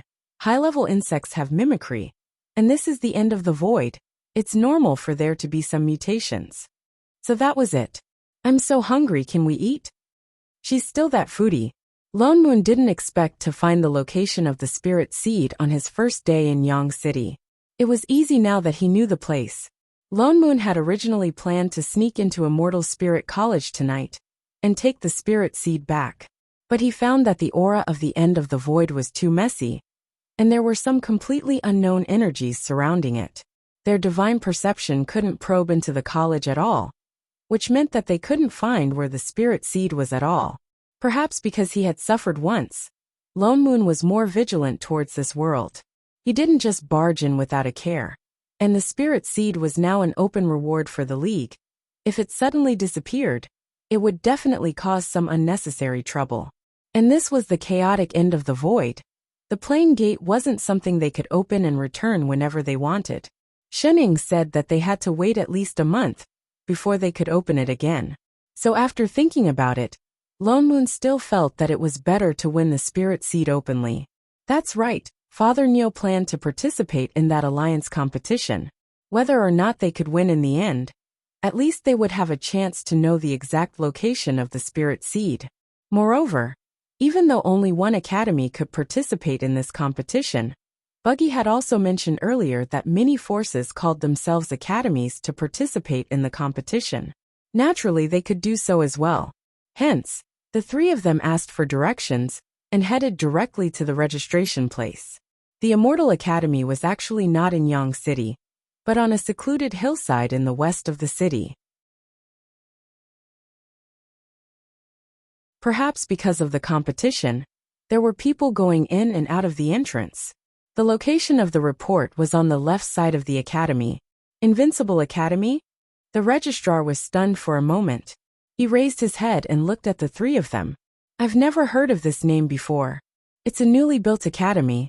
It's not well known. And it's located in a remote place in the north, Lone Moon said. The man did not ask much. Perhaps it was because he had received too many visitors in the past few days. He directly wrote down the name of Invincible Academy on the register. As he wrote, he asked, "Are you the teachers leading the team?" "No, we are participants," Lone Moon explained. Seeing that he was a little suspicious, he added, "Our teachers were injured and are recuperating in the inn, so they asked us to come to register." "Oh, that's just right. You can go directly to the preliminary competition." He pointed to the inside of the academy and said, "There are too many academies participating in the Alliance tournament. Only the academies that have passed the preliminaries will have the right to participate in the official tournament." With that said, he directly handed him a competition card before shouting at the person behind him, "Next." Lone Moon did not say much. He picked up the wooden card and walked in. I Ching and Shining followed. Just as they entered the door, a guard at the side glanced at them and waved his hand. "Hey, you guys. Come this way. The next round is about to begin." The three of them turned and followed them in. After a while, they turned in front of a door. The guard then pointed inside and said, "As long as you can last inside for a just stick's time, you'll be considered qualified." With that said, he directly opened the door in front of them and gestured for them to enter. The few of them went in to take a look. Only then did they realize that inside was a place that was like a beast battle arena. There seemed to be no time to clean up inside. There were some messy things scattered around. There were weapons, armor, talismans, and other things. There was also a faint strange smell in the air. I Ching frowned. He directly conjured a wind seal and blew away that strange smell. At the same time, he blew all the rubbish on the ground to a corner. It was obvious that they were going to compete in martial arts, but they did not know who their opponents were. They looked around and found that there was a huge iron door opposite them that was tightly shut. There was an unfamiliar aura inside. They could faintly detect that it was a huge fellow. "Hey!" The guard who sent them here called out to them from behind. He said somewhat worriedly, "Remember, you have to last for a just stick's time to be considered qualified. If you want to give up halfway, just say that you admit defeat." "Thank you very much," Lone Moon replied. Only then did the guard nod.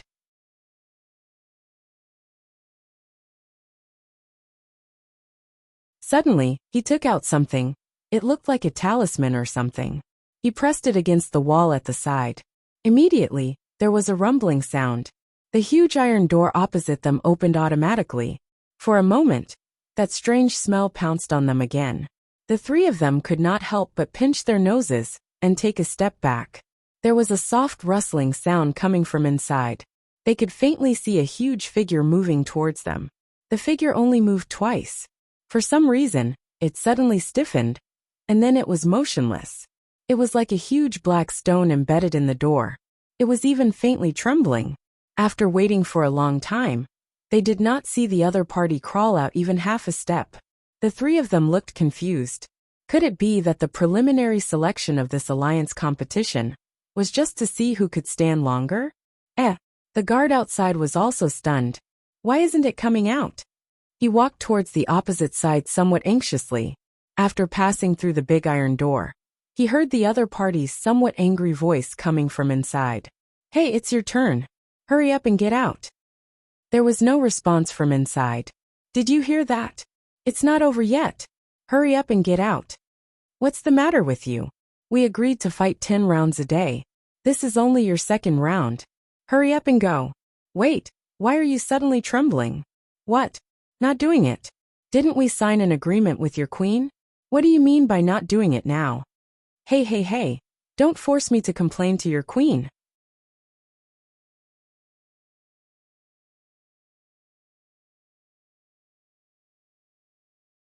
Chapter 574.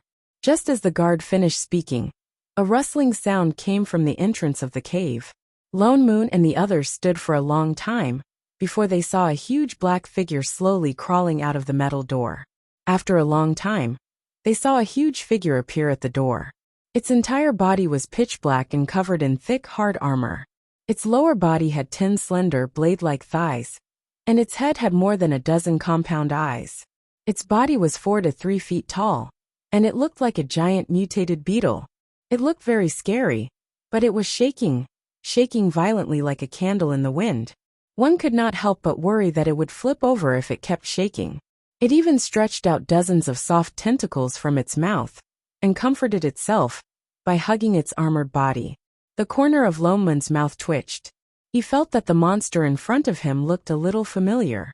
It was especially like one of the images Shunning showed him when he returned to Earth. So this one couldn't be Bug? Shunning was stunned and took a step forward. In the next moment, the huge beetle opposite her trembled all over. Even the tentacles on its body seemed to be electrified and slid in a circle. In an instant, it let out a piercing scream. "Gee!" It turned around and scrambled towards the metal door that it came out from. With a whoosh, it squeezed back in at lightning speed and knocked into the guard beside it. Shunning subconsciously wanted to chase after it, but Lone Moon was quick to catch her. "What are you doing?" "Huh." Shunning was stunned and then reacted. "TSK, used to it." She felt uncomfortable if she did not beat up bugs. Lone Moon. I Ching. But the guard beside them was angry. He climbed up and started scolding the insect inside. But this time, no matter how he threatened or tempted it, the insect refused to come out again. Even when he brought out the Zerg Queen, that bug refused to come out. Not long after, there were still some strange cries coming out from within. The guard grumbled with a dumbfounded look on his face. That's weird. What's going on? Didn't they say that the insect race is the most trustworthy? Even if it doesn't want to come out, it should at least change back to its original state and explain the situation, right? Why did it suddenly stop doing it? Lone Moon and I Ching silently turned to look at the person beside them. Suddenly, they wanted to know what Shining had done to the bugs in the past. Ahem, brother. What do you think of today's test? Lone Moon looked at the guard. Forget it. I will bring you to the testing field next door. The guard sighed and brought the three of them to another field. But the strange thing was, no matter which testing field the three of them went to, the situation was the same. And it seemed even worse. The Zergs that were supposed to help with the testing didn't even show up.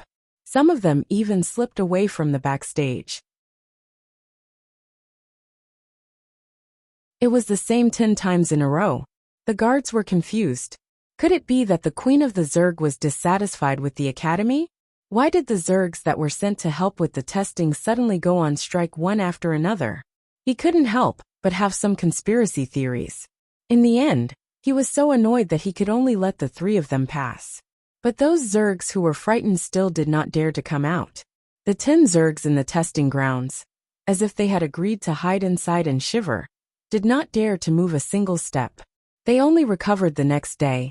Because of this, the time of the united competition was delayed by a day. Although this kind of giant beetle was tall and strong, it had very low intelligence. Even if it turned into a human form, it didn't get anything out of it. It became a strange thing in the academy. Lone Moon expressed that he would get used to it after lying down and lying down. For all. The three of them received the competition qualification card in the name of Invincible Academy as they wished. The united competition would officially be held 3 days later. The specific competition method would only be announced on that day. Lone Moon was thinking about the spirit seed and didn't pay much attention at first. Until the day before the competition, he heard bad news. What? For people? I Ching was stunned and looked at Shunning beside him. But there are only 3 of us including Master. I just found out too. The first round is a team competition. Lone Moon was also a little annoyed. As for a team of 4 to participate, if the number of people is insufficient or exceeded, they will be directly disqualified. This competition was obviously different from their sect competition. Looking at the competition format, it was not strange that there would be a team competition. And it was originally stated before the competition that it was a competition between the various academies. But who would have thought that there would only be 3 people in each academy? Now thinking back on the meaning of the previous preliminaries, it was probably to get rid of those who wanted to watch the show and sneak in to see the world. Then what should we do? I Ching frowned.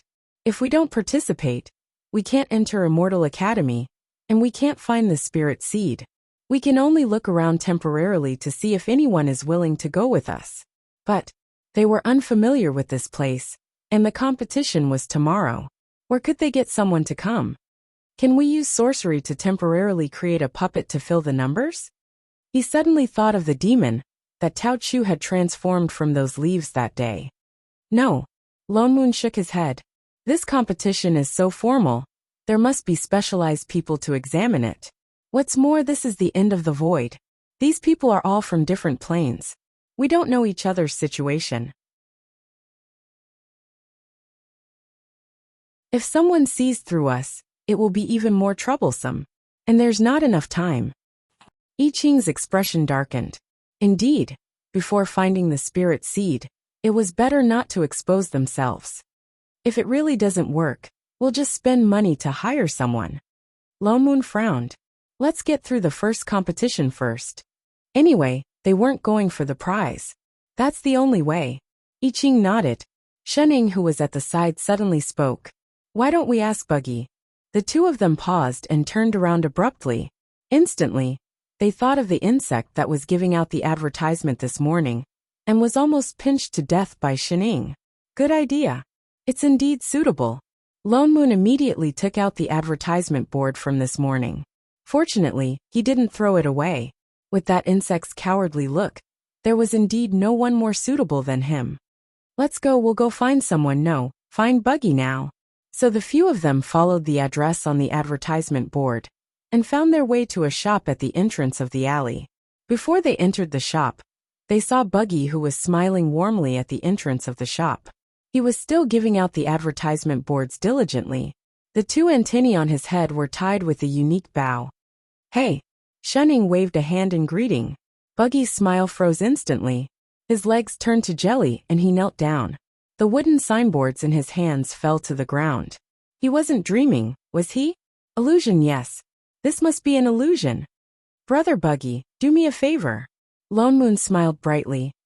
No, I'm begging you to do me a favor. Wake me up, thank you.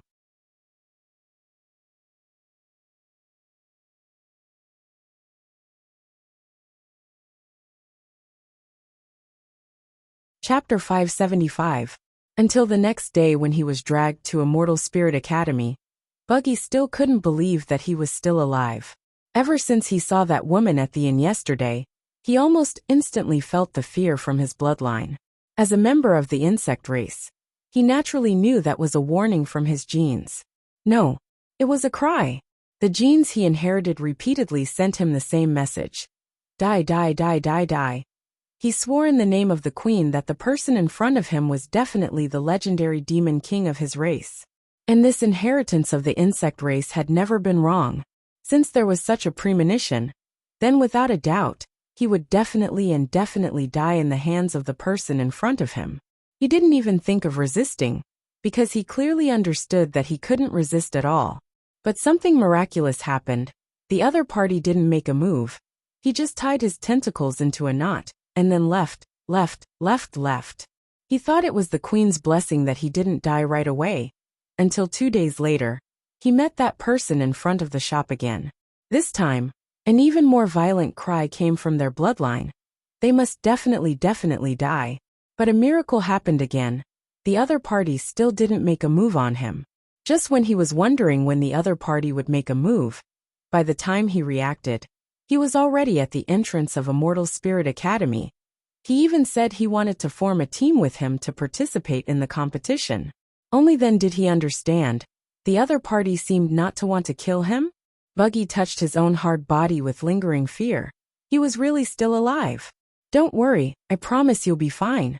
Lone Moon could tell what this silly insect was thinking with one look. He patted his shoulder and said, You just have to follow us. Buggy looked at Lone Moon, then turned to look at I Ching at the side, finally plucking up his courage to look timidly at the person nibbling on a fruit at the side. The cracking sounds made him shudder with fear and trepidation. Taking a deep breath, he then asked weakly, I won't die. No. Lone Moon nodded.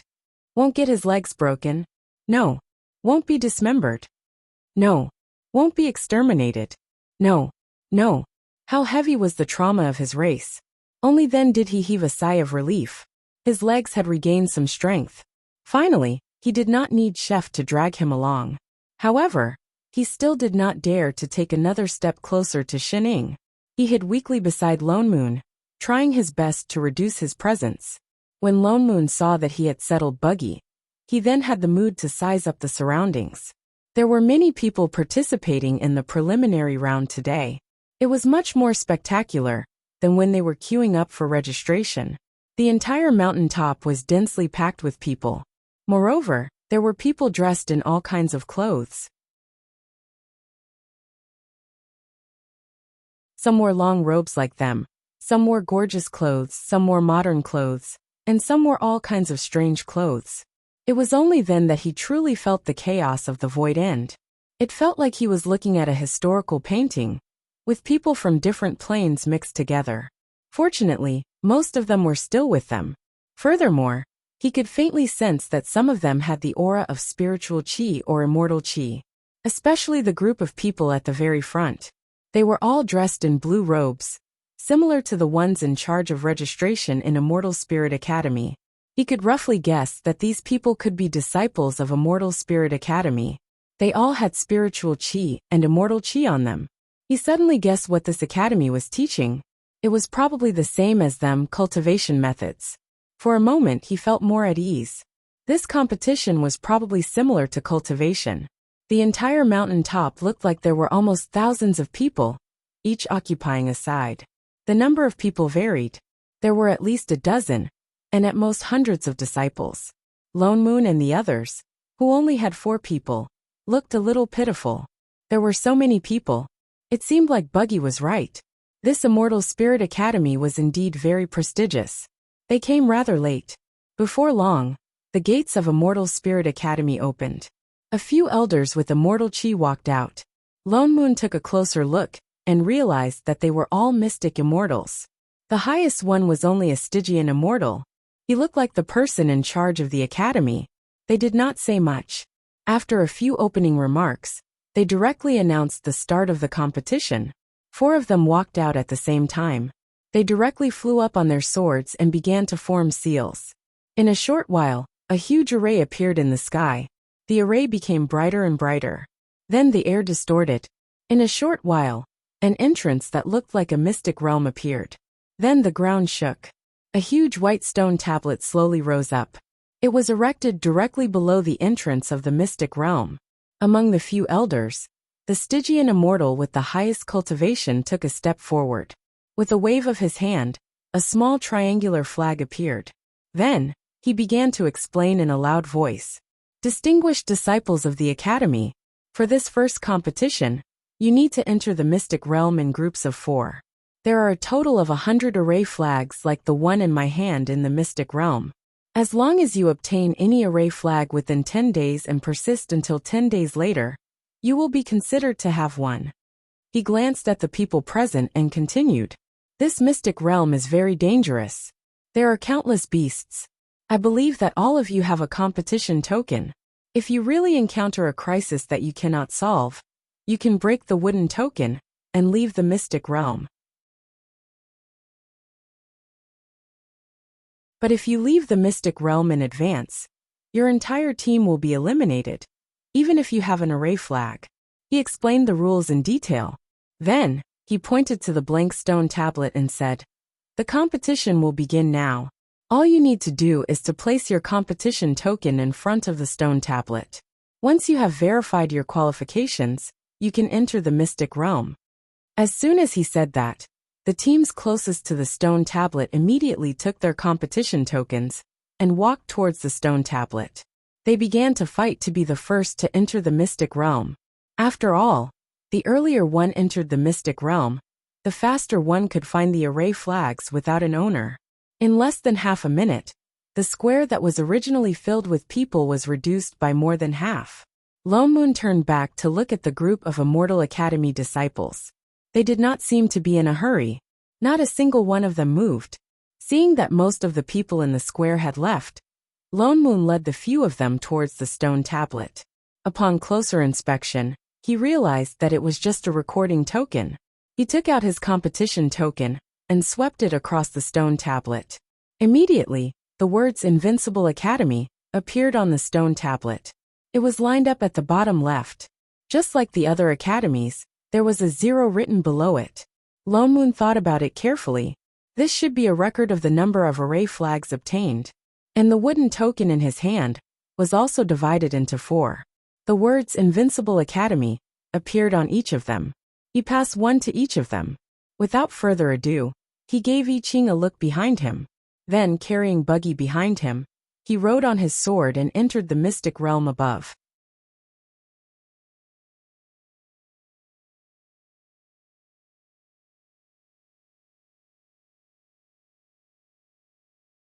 Chapter 576. At the entrance of Immortal Academy. The Stygian immortal who had just announced the rules was taken aback, looking in the direction of the 4 people who disappeared into the mystic realm. What's wrong, Teacher Yen? Someone beside him asked. He then turned back and smiled. I just didn't expect that among the participating academies this time, there are actually cultivator disciples too. He actually has a cultivator as a disciple. Moreover, he seems to be very proficient in sword techniques. looking at how the two of them rode their swords smoothly, as if it was as simple as walking. This must be achieved with a certain level of control over swordsmanship. And he didn't know if it was an illusion, but in that instant, he felt that the aura of the two was a bit too thick, even far stronger than his. There are so many academies in the world. It's not strange to have one person who specializes in swordsmanship. The person beside him said again, "The academy's disciples are going in too." That's true. He didn't think too much about it, and just thought that he had seen wrongly, turning to focus on his own academy's disciples. I wonder who can get the first place in this combined competition. Inside the mystic realm, Lone Moon flew into the mystic realm, only to feel that the scenery in front of him changed. In the next instant, he was in a dense forest. It was lonely all around. Only the sound of water flowing in the small river beside him could be heard. The various academy's disciples who came in together had all disappeared, probably because they were teleported to different places. Lone Moon's heart skipped a beat, instinctively turning back to look for a certain permanent missing person. In the next moment he heaved a sigh of relief. Luckily Shening was still here. Not lost. It seemed that people from the same team would be teleported to the same place. It was indeed a team competition, but it was obvious that this was the preliminary round. The chances of elimination were quite high. He had to say that this competition was indeed a little scheming. Although it looked like a team competition, it was actually an individual competition. After all, there were only 100 array flags, which meant that only 100 people could pass. And there were 4 people in a team. It was impossible for all teams to be so lucky that all 4 of them could get array flags. And the other party even gave them 10 days' time. It was clear that finding the array flags was not a difficult thing. What was difficult was to guard till the end. It could be foreseen how intense this competition would be in the last few days. Plus the map of this mystic realm was not very big. They would meet eventually. It would not be easy to survive till the end. 3 great immortals. Where do we go first? Seeing the 3 of them standing on the spot without moving for a long while, Buggy could not help but ask. I'm not leaving. Lone Moon answered. What did he mean? He wasn't going to compete anymore? The flat land by the river is not bad. Lone Moon looked up at the sky and said seriously, let's have lunch first. What the hell? Buggy was taken aback, thinking that he was joking. When he turned his head to look, he realized that the person behind him had already started to turn around, taking out pots and pans. What are you guys doing here? Buggy was dumbfounded. Seeing that they had even laid out the table, he couldn't help but step forward and say, Great Immortal, even if we want to eat, let's go somewhere else. We can't stay by the river. Why? Lone Moon asked subconsciously. Buggy said matter-of-factly, because as long as there's a river, there's bound to be strange beasts and aquatic creatures, as well as all sorts of strange fish that can eat humans. Fish? Lone Moon paused. That's right. Buggy said nervously. Those fish-shaped beasts are not easy to deal with. We need. Before he could finish, Lone Moon suddenly turned and shouted at I Ching. Chef, there's fish in the river. I Ching's eyes lit up. He turned and picked up his spatula, walking towards the river. Wait a minute. Why was he walking over there the more he talked? It's dangerous. Don't go to the river. He had only spoken halfway when he saw the other party's hand turn, waving the spatula forcefully towards the river surface, only to hear a loud rumbling sound. The entire river surface instantly exploded into a water curtain of over 10 meters. The entire river surface instantly dried up by half. The next moment, he only felt that there was suddenly an additional patch on the ground, shadows of various sizes. There were even under his feet, and they were getting bigger and bigger. He subconsciously looked up, a sky full of fish-shaped beasts, falling down like rain. His heart tightened. He couldn't dodge in time. With a splat, a fish that was even bigger than his body smashed down on his head. His legs gave way. He was directly smacked onto the ground. So heavy, it felt like his carapace was about to be crushed.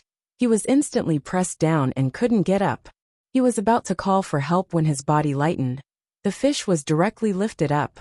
Before he could heave a sigh of relief, he happened to see Shen Ying's face when he looked up. His body trembled out of habit, suddenly feeling that it was better to be pressed down. Chef, eat this one today. Shening had already turned towards Yi Qing and raised the fish in her hand. This one was the biggest. Yes, master. Chef then walked back and took the fish from Shenying's hand, then turned to pick up the others. Only then did Buggy see that the entire riverbank was filled with all sorts of fish. The smallest was at least tens of catties. The originally most ferocious aquatic beasts were now like salted fish being dried in the sun, covering the entire ground.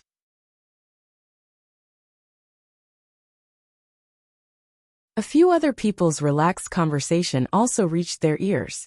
This one is suitable for braising. That one can be steamed. Boiling this one is also not bad.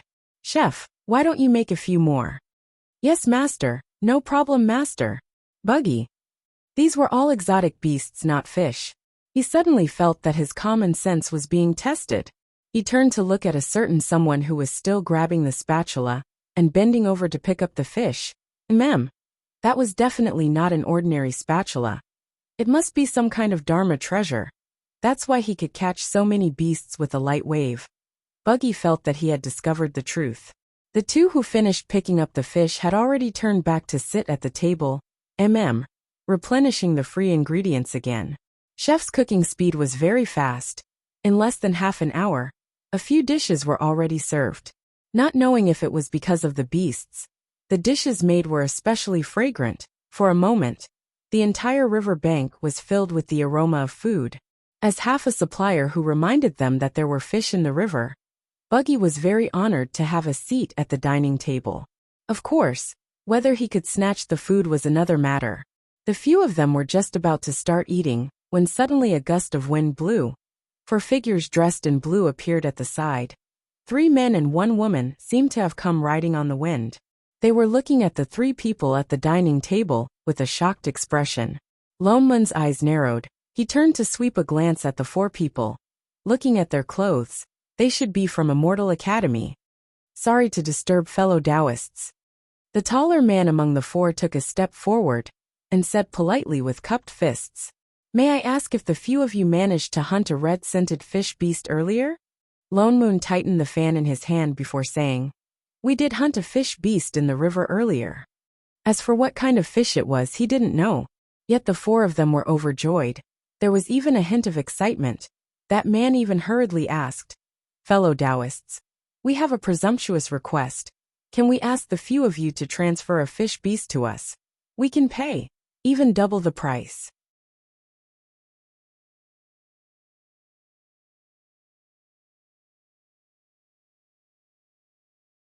Chapter 577.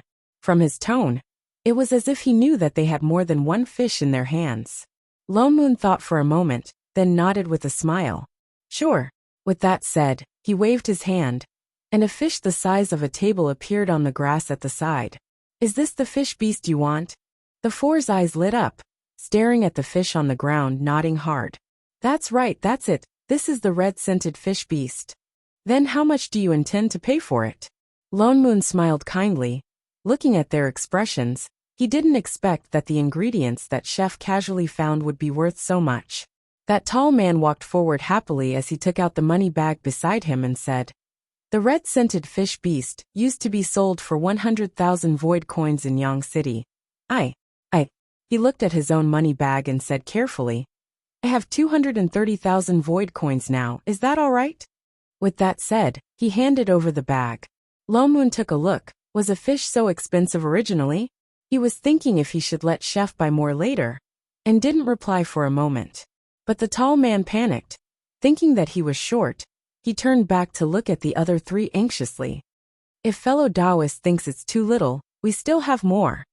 With that said, the other 3 all took out the bags beside them, counted them, and handed them over together. "A total of 400,000 void coins, is that all right? If it's not enough, we'll make up for it after the competition. We'll sign an IOU. We'll definitely return it to you." The others all nodded, looking at him with pleading eyes. Lone Moon was stunned for a moment. This was the first time he saw someone take the initiative to increase the price during a negotiation. What kind of new nouveau riche bargaining method was this? "Little friends, you're exaggerating. he replied with a light smile. Although I promised to sell it to you, I naturally won't go back on my word. I just don't know why you're in such a hurry to get this fish beast. With that said, a desolate expression appeared on the four's faces. After a while they replied, "It's like this, we have a good friend who suffered some injuries a while ago, and it took a long time for him to recover. It's rumored that the fish bones of the red-scented fish have the effect of connecting the meridians and tendons. So we want to buy one." "I see. So it was to save someone. I won't hide it from you. Actually, we've been searching for a few months in Yang City, but unfortunately, we haven't found anyone selling this kind of fish beast," he explained in a low voice, his eyes looking at the fish on the ground. "This red-scented fish beast has a strange fragrance, and it has always lived in groups. There are thousands of them in a group. Without dozens of people, it was impossible to capture it. Therefore, even merchants who specialized in hunting beasts would not easily capture it. That's why it's always been in short supply."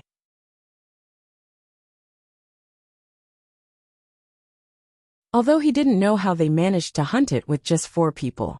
However, being able to buy one was already a pleasant surprise for them. "I see." Lone Moon nodded. No wonder they felt that chef's dishes were especially fragrant today. It was because of the ingredients. They were so sure that they had other fish beasts with them. They must have smelled the aroma, and knew that they had encountered a school of fish. He suddenly thought of something and asked in a deep voice, "You only need the bones of this fish?" The 4 of them were taken aback, but they still nodded. "Indeed." "Wait." He stood up directly, and turned to walk towards Chef's temporary cooking bench.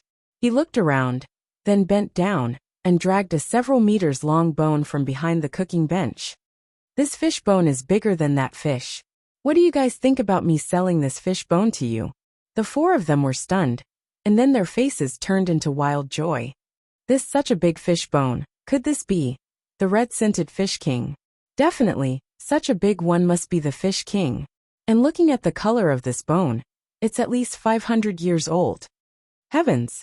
There hasn't been a 500-year-old fish king in Yang City. Brother Wen Xian can be saved this time. He'll definitely get better. The more they spoke, the more excited they became. Their eyes were full of stars. "Since you only want the fish bone, I'll give you a discount. 200,000 void coins will do." As he spoke, he directly reached out and took the bag from the tall man's hand, and stuffed the fish bone into his hand. Then he turned and kept the fish on the ground. Luckily Chef didn't throw the bone away just now. A fish was exchanged for 200,000 void coins. This was a good deal. The 4 of them became even more excited. They carefully kept the fish bone, and then looked at Lone Moon gratefully. "Thank you, fellow Taoist. The 4 of us will never forget your help this time. When our good friend recovers, we'll definitely pay you a visit to thank you." With that said, they were about to kneel down. "Fellow Taoist, you're too serious." Lone Moon hurriedly helped them up. He smiled sincerely. "It's nothing, don't stand on ceremony. No, we understand fellow Taoist's intentions." The other party said even more seriously. "The red-scented fish king is rare, and the fish king is even rarer. We've taken advantage of fellow Taoist this time. We'll definitely remember it. As for this money," he turned and stuffed the other few money bags over. "Fellow Taoist, please don't accept all of them. How can this be? Fellow Taoist, please don't decline. This all right." Lone Moon then put the remaining few bags of void coins into his own pocket reluctantly. "Shening, I Ching, Buggy, Profiteer, I still don't know how to address you, fellow Taoist." The tall one's face was full of gratitude. He then introduced himself. "I'm Ling Hong, a disciple of Immortal Academy. These 2 are my good friends and Hao Ming Fan. This is my younger sister Ling Fei." Lone Moon was thinking if he should take the opportunity to sell them some elixirs. Just as he was about to reply, a sarcastic male voice came from the sky. "I was wondering who alarmed the school of red-scented fish. So it's the famous trash from Team 3? Ling Hong's excited expression turned pale. He looked up at the 4 people who suddenly appeared in the sky. A hint of fear flashed across his eyes. Lone Moon looked up and saw 4 men dressed in the same long blue robes as Ling Hong and the rest. They were standing in midair on their swords. They were looking down at the few people below them, with a face full of sarcasm. I heard that Ling Wenxian was bitten by a beast previously. He's already crippled. I can't believe that you bunch of trash still dare to participate in the competition. The man flying at the front laughed coldly. He looked at the four of them with an even more sarcastic gaze. Could it be that you think that you bunch of third-level trash can still get the array flag? The moment he said that, the three behind him burst into laughter. Ling Hong and the rest paled even more. They clenched their fists by their sides. The only girl at the side, Ling Fei, could not take it anymore. She took a step forward and said, Ren Qing, we're all disciples of Immortal Academy, so what if we're from Team 3? Don't look down on us. Huh, so what if I look down on you? That person laughed even more arrogantly. Ling Wenxian was always with you guys. No wonder he's also a trash now. Just nice to join you guys. You're tuning in to the Li Mei's Wuxia Whispers YouTube channel. We're so grateful for your support. And don't forget to subscribe to join us on this incredible journey through captivating stories. Your generosity through donations truly makes a world of difference, as it's the primary source of revenue that allows me to expand and enhance this channel for you. Thank you from the bottom of my heart for being a part of this adventure.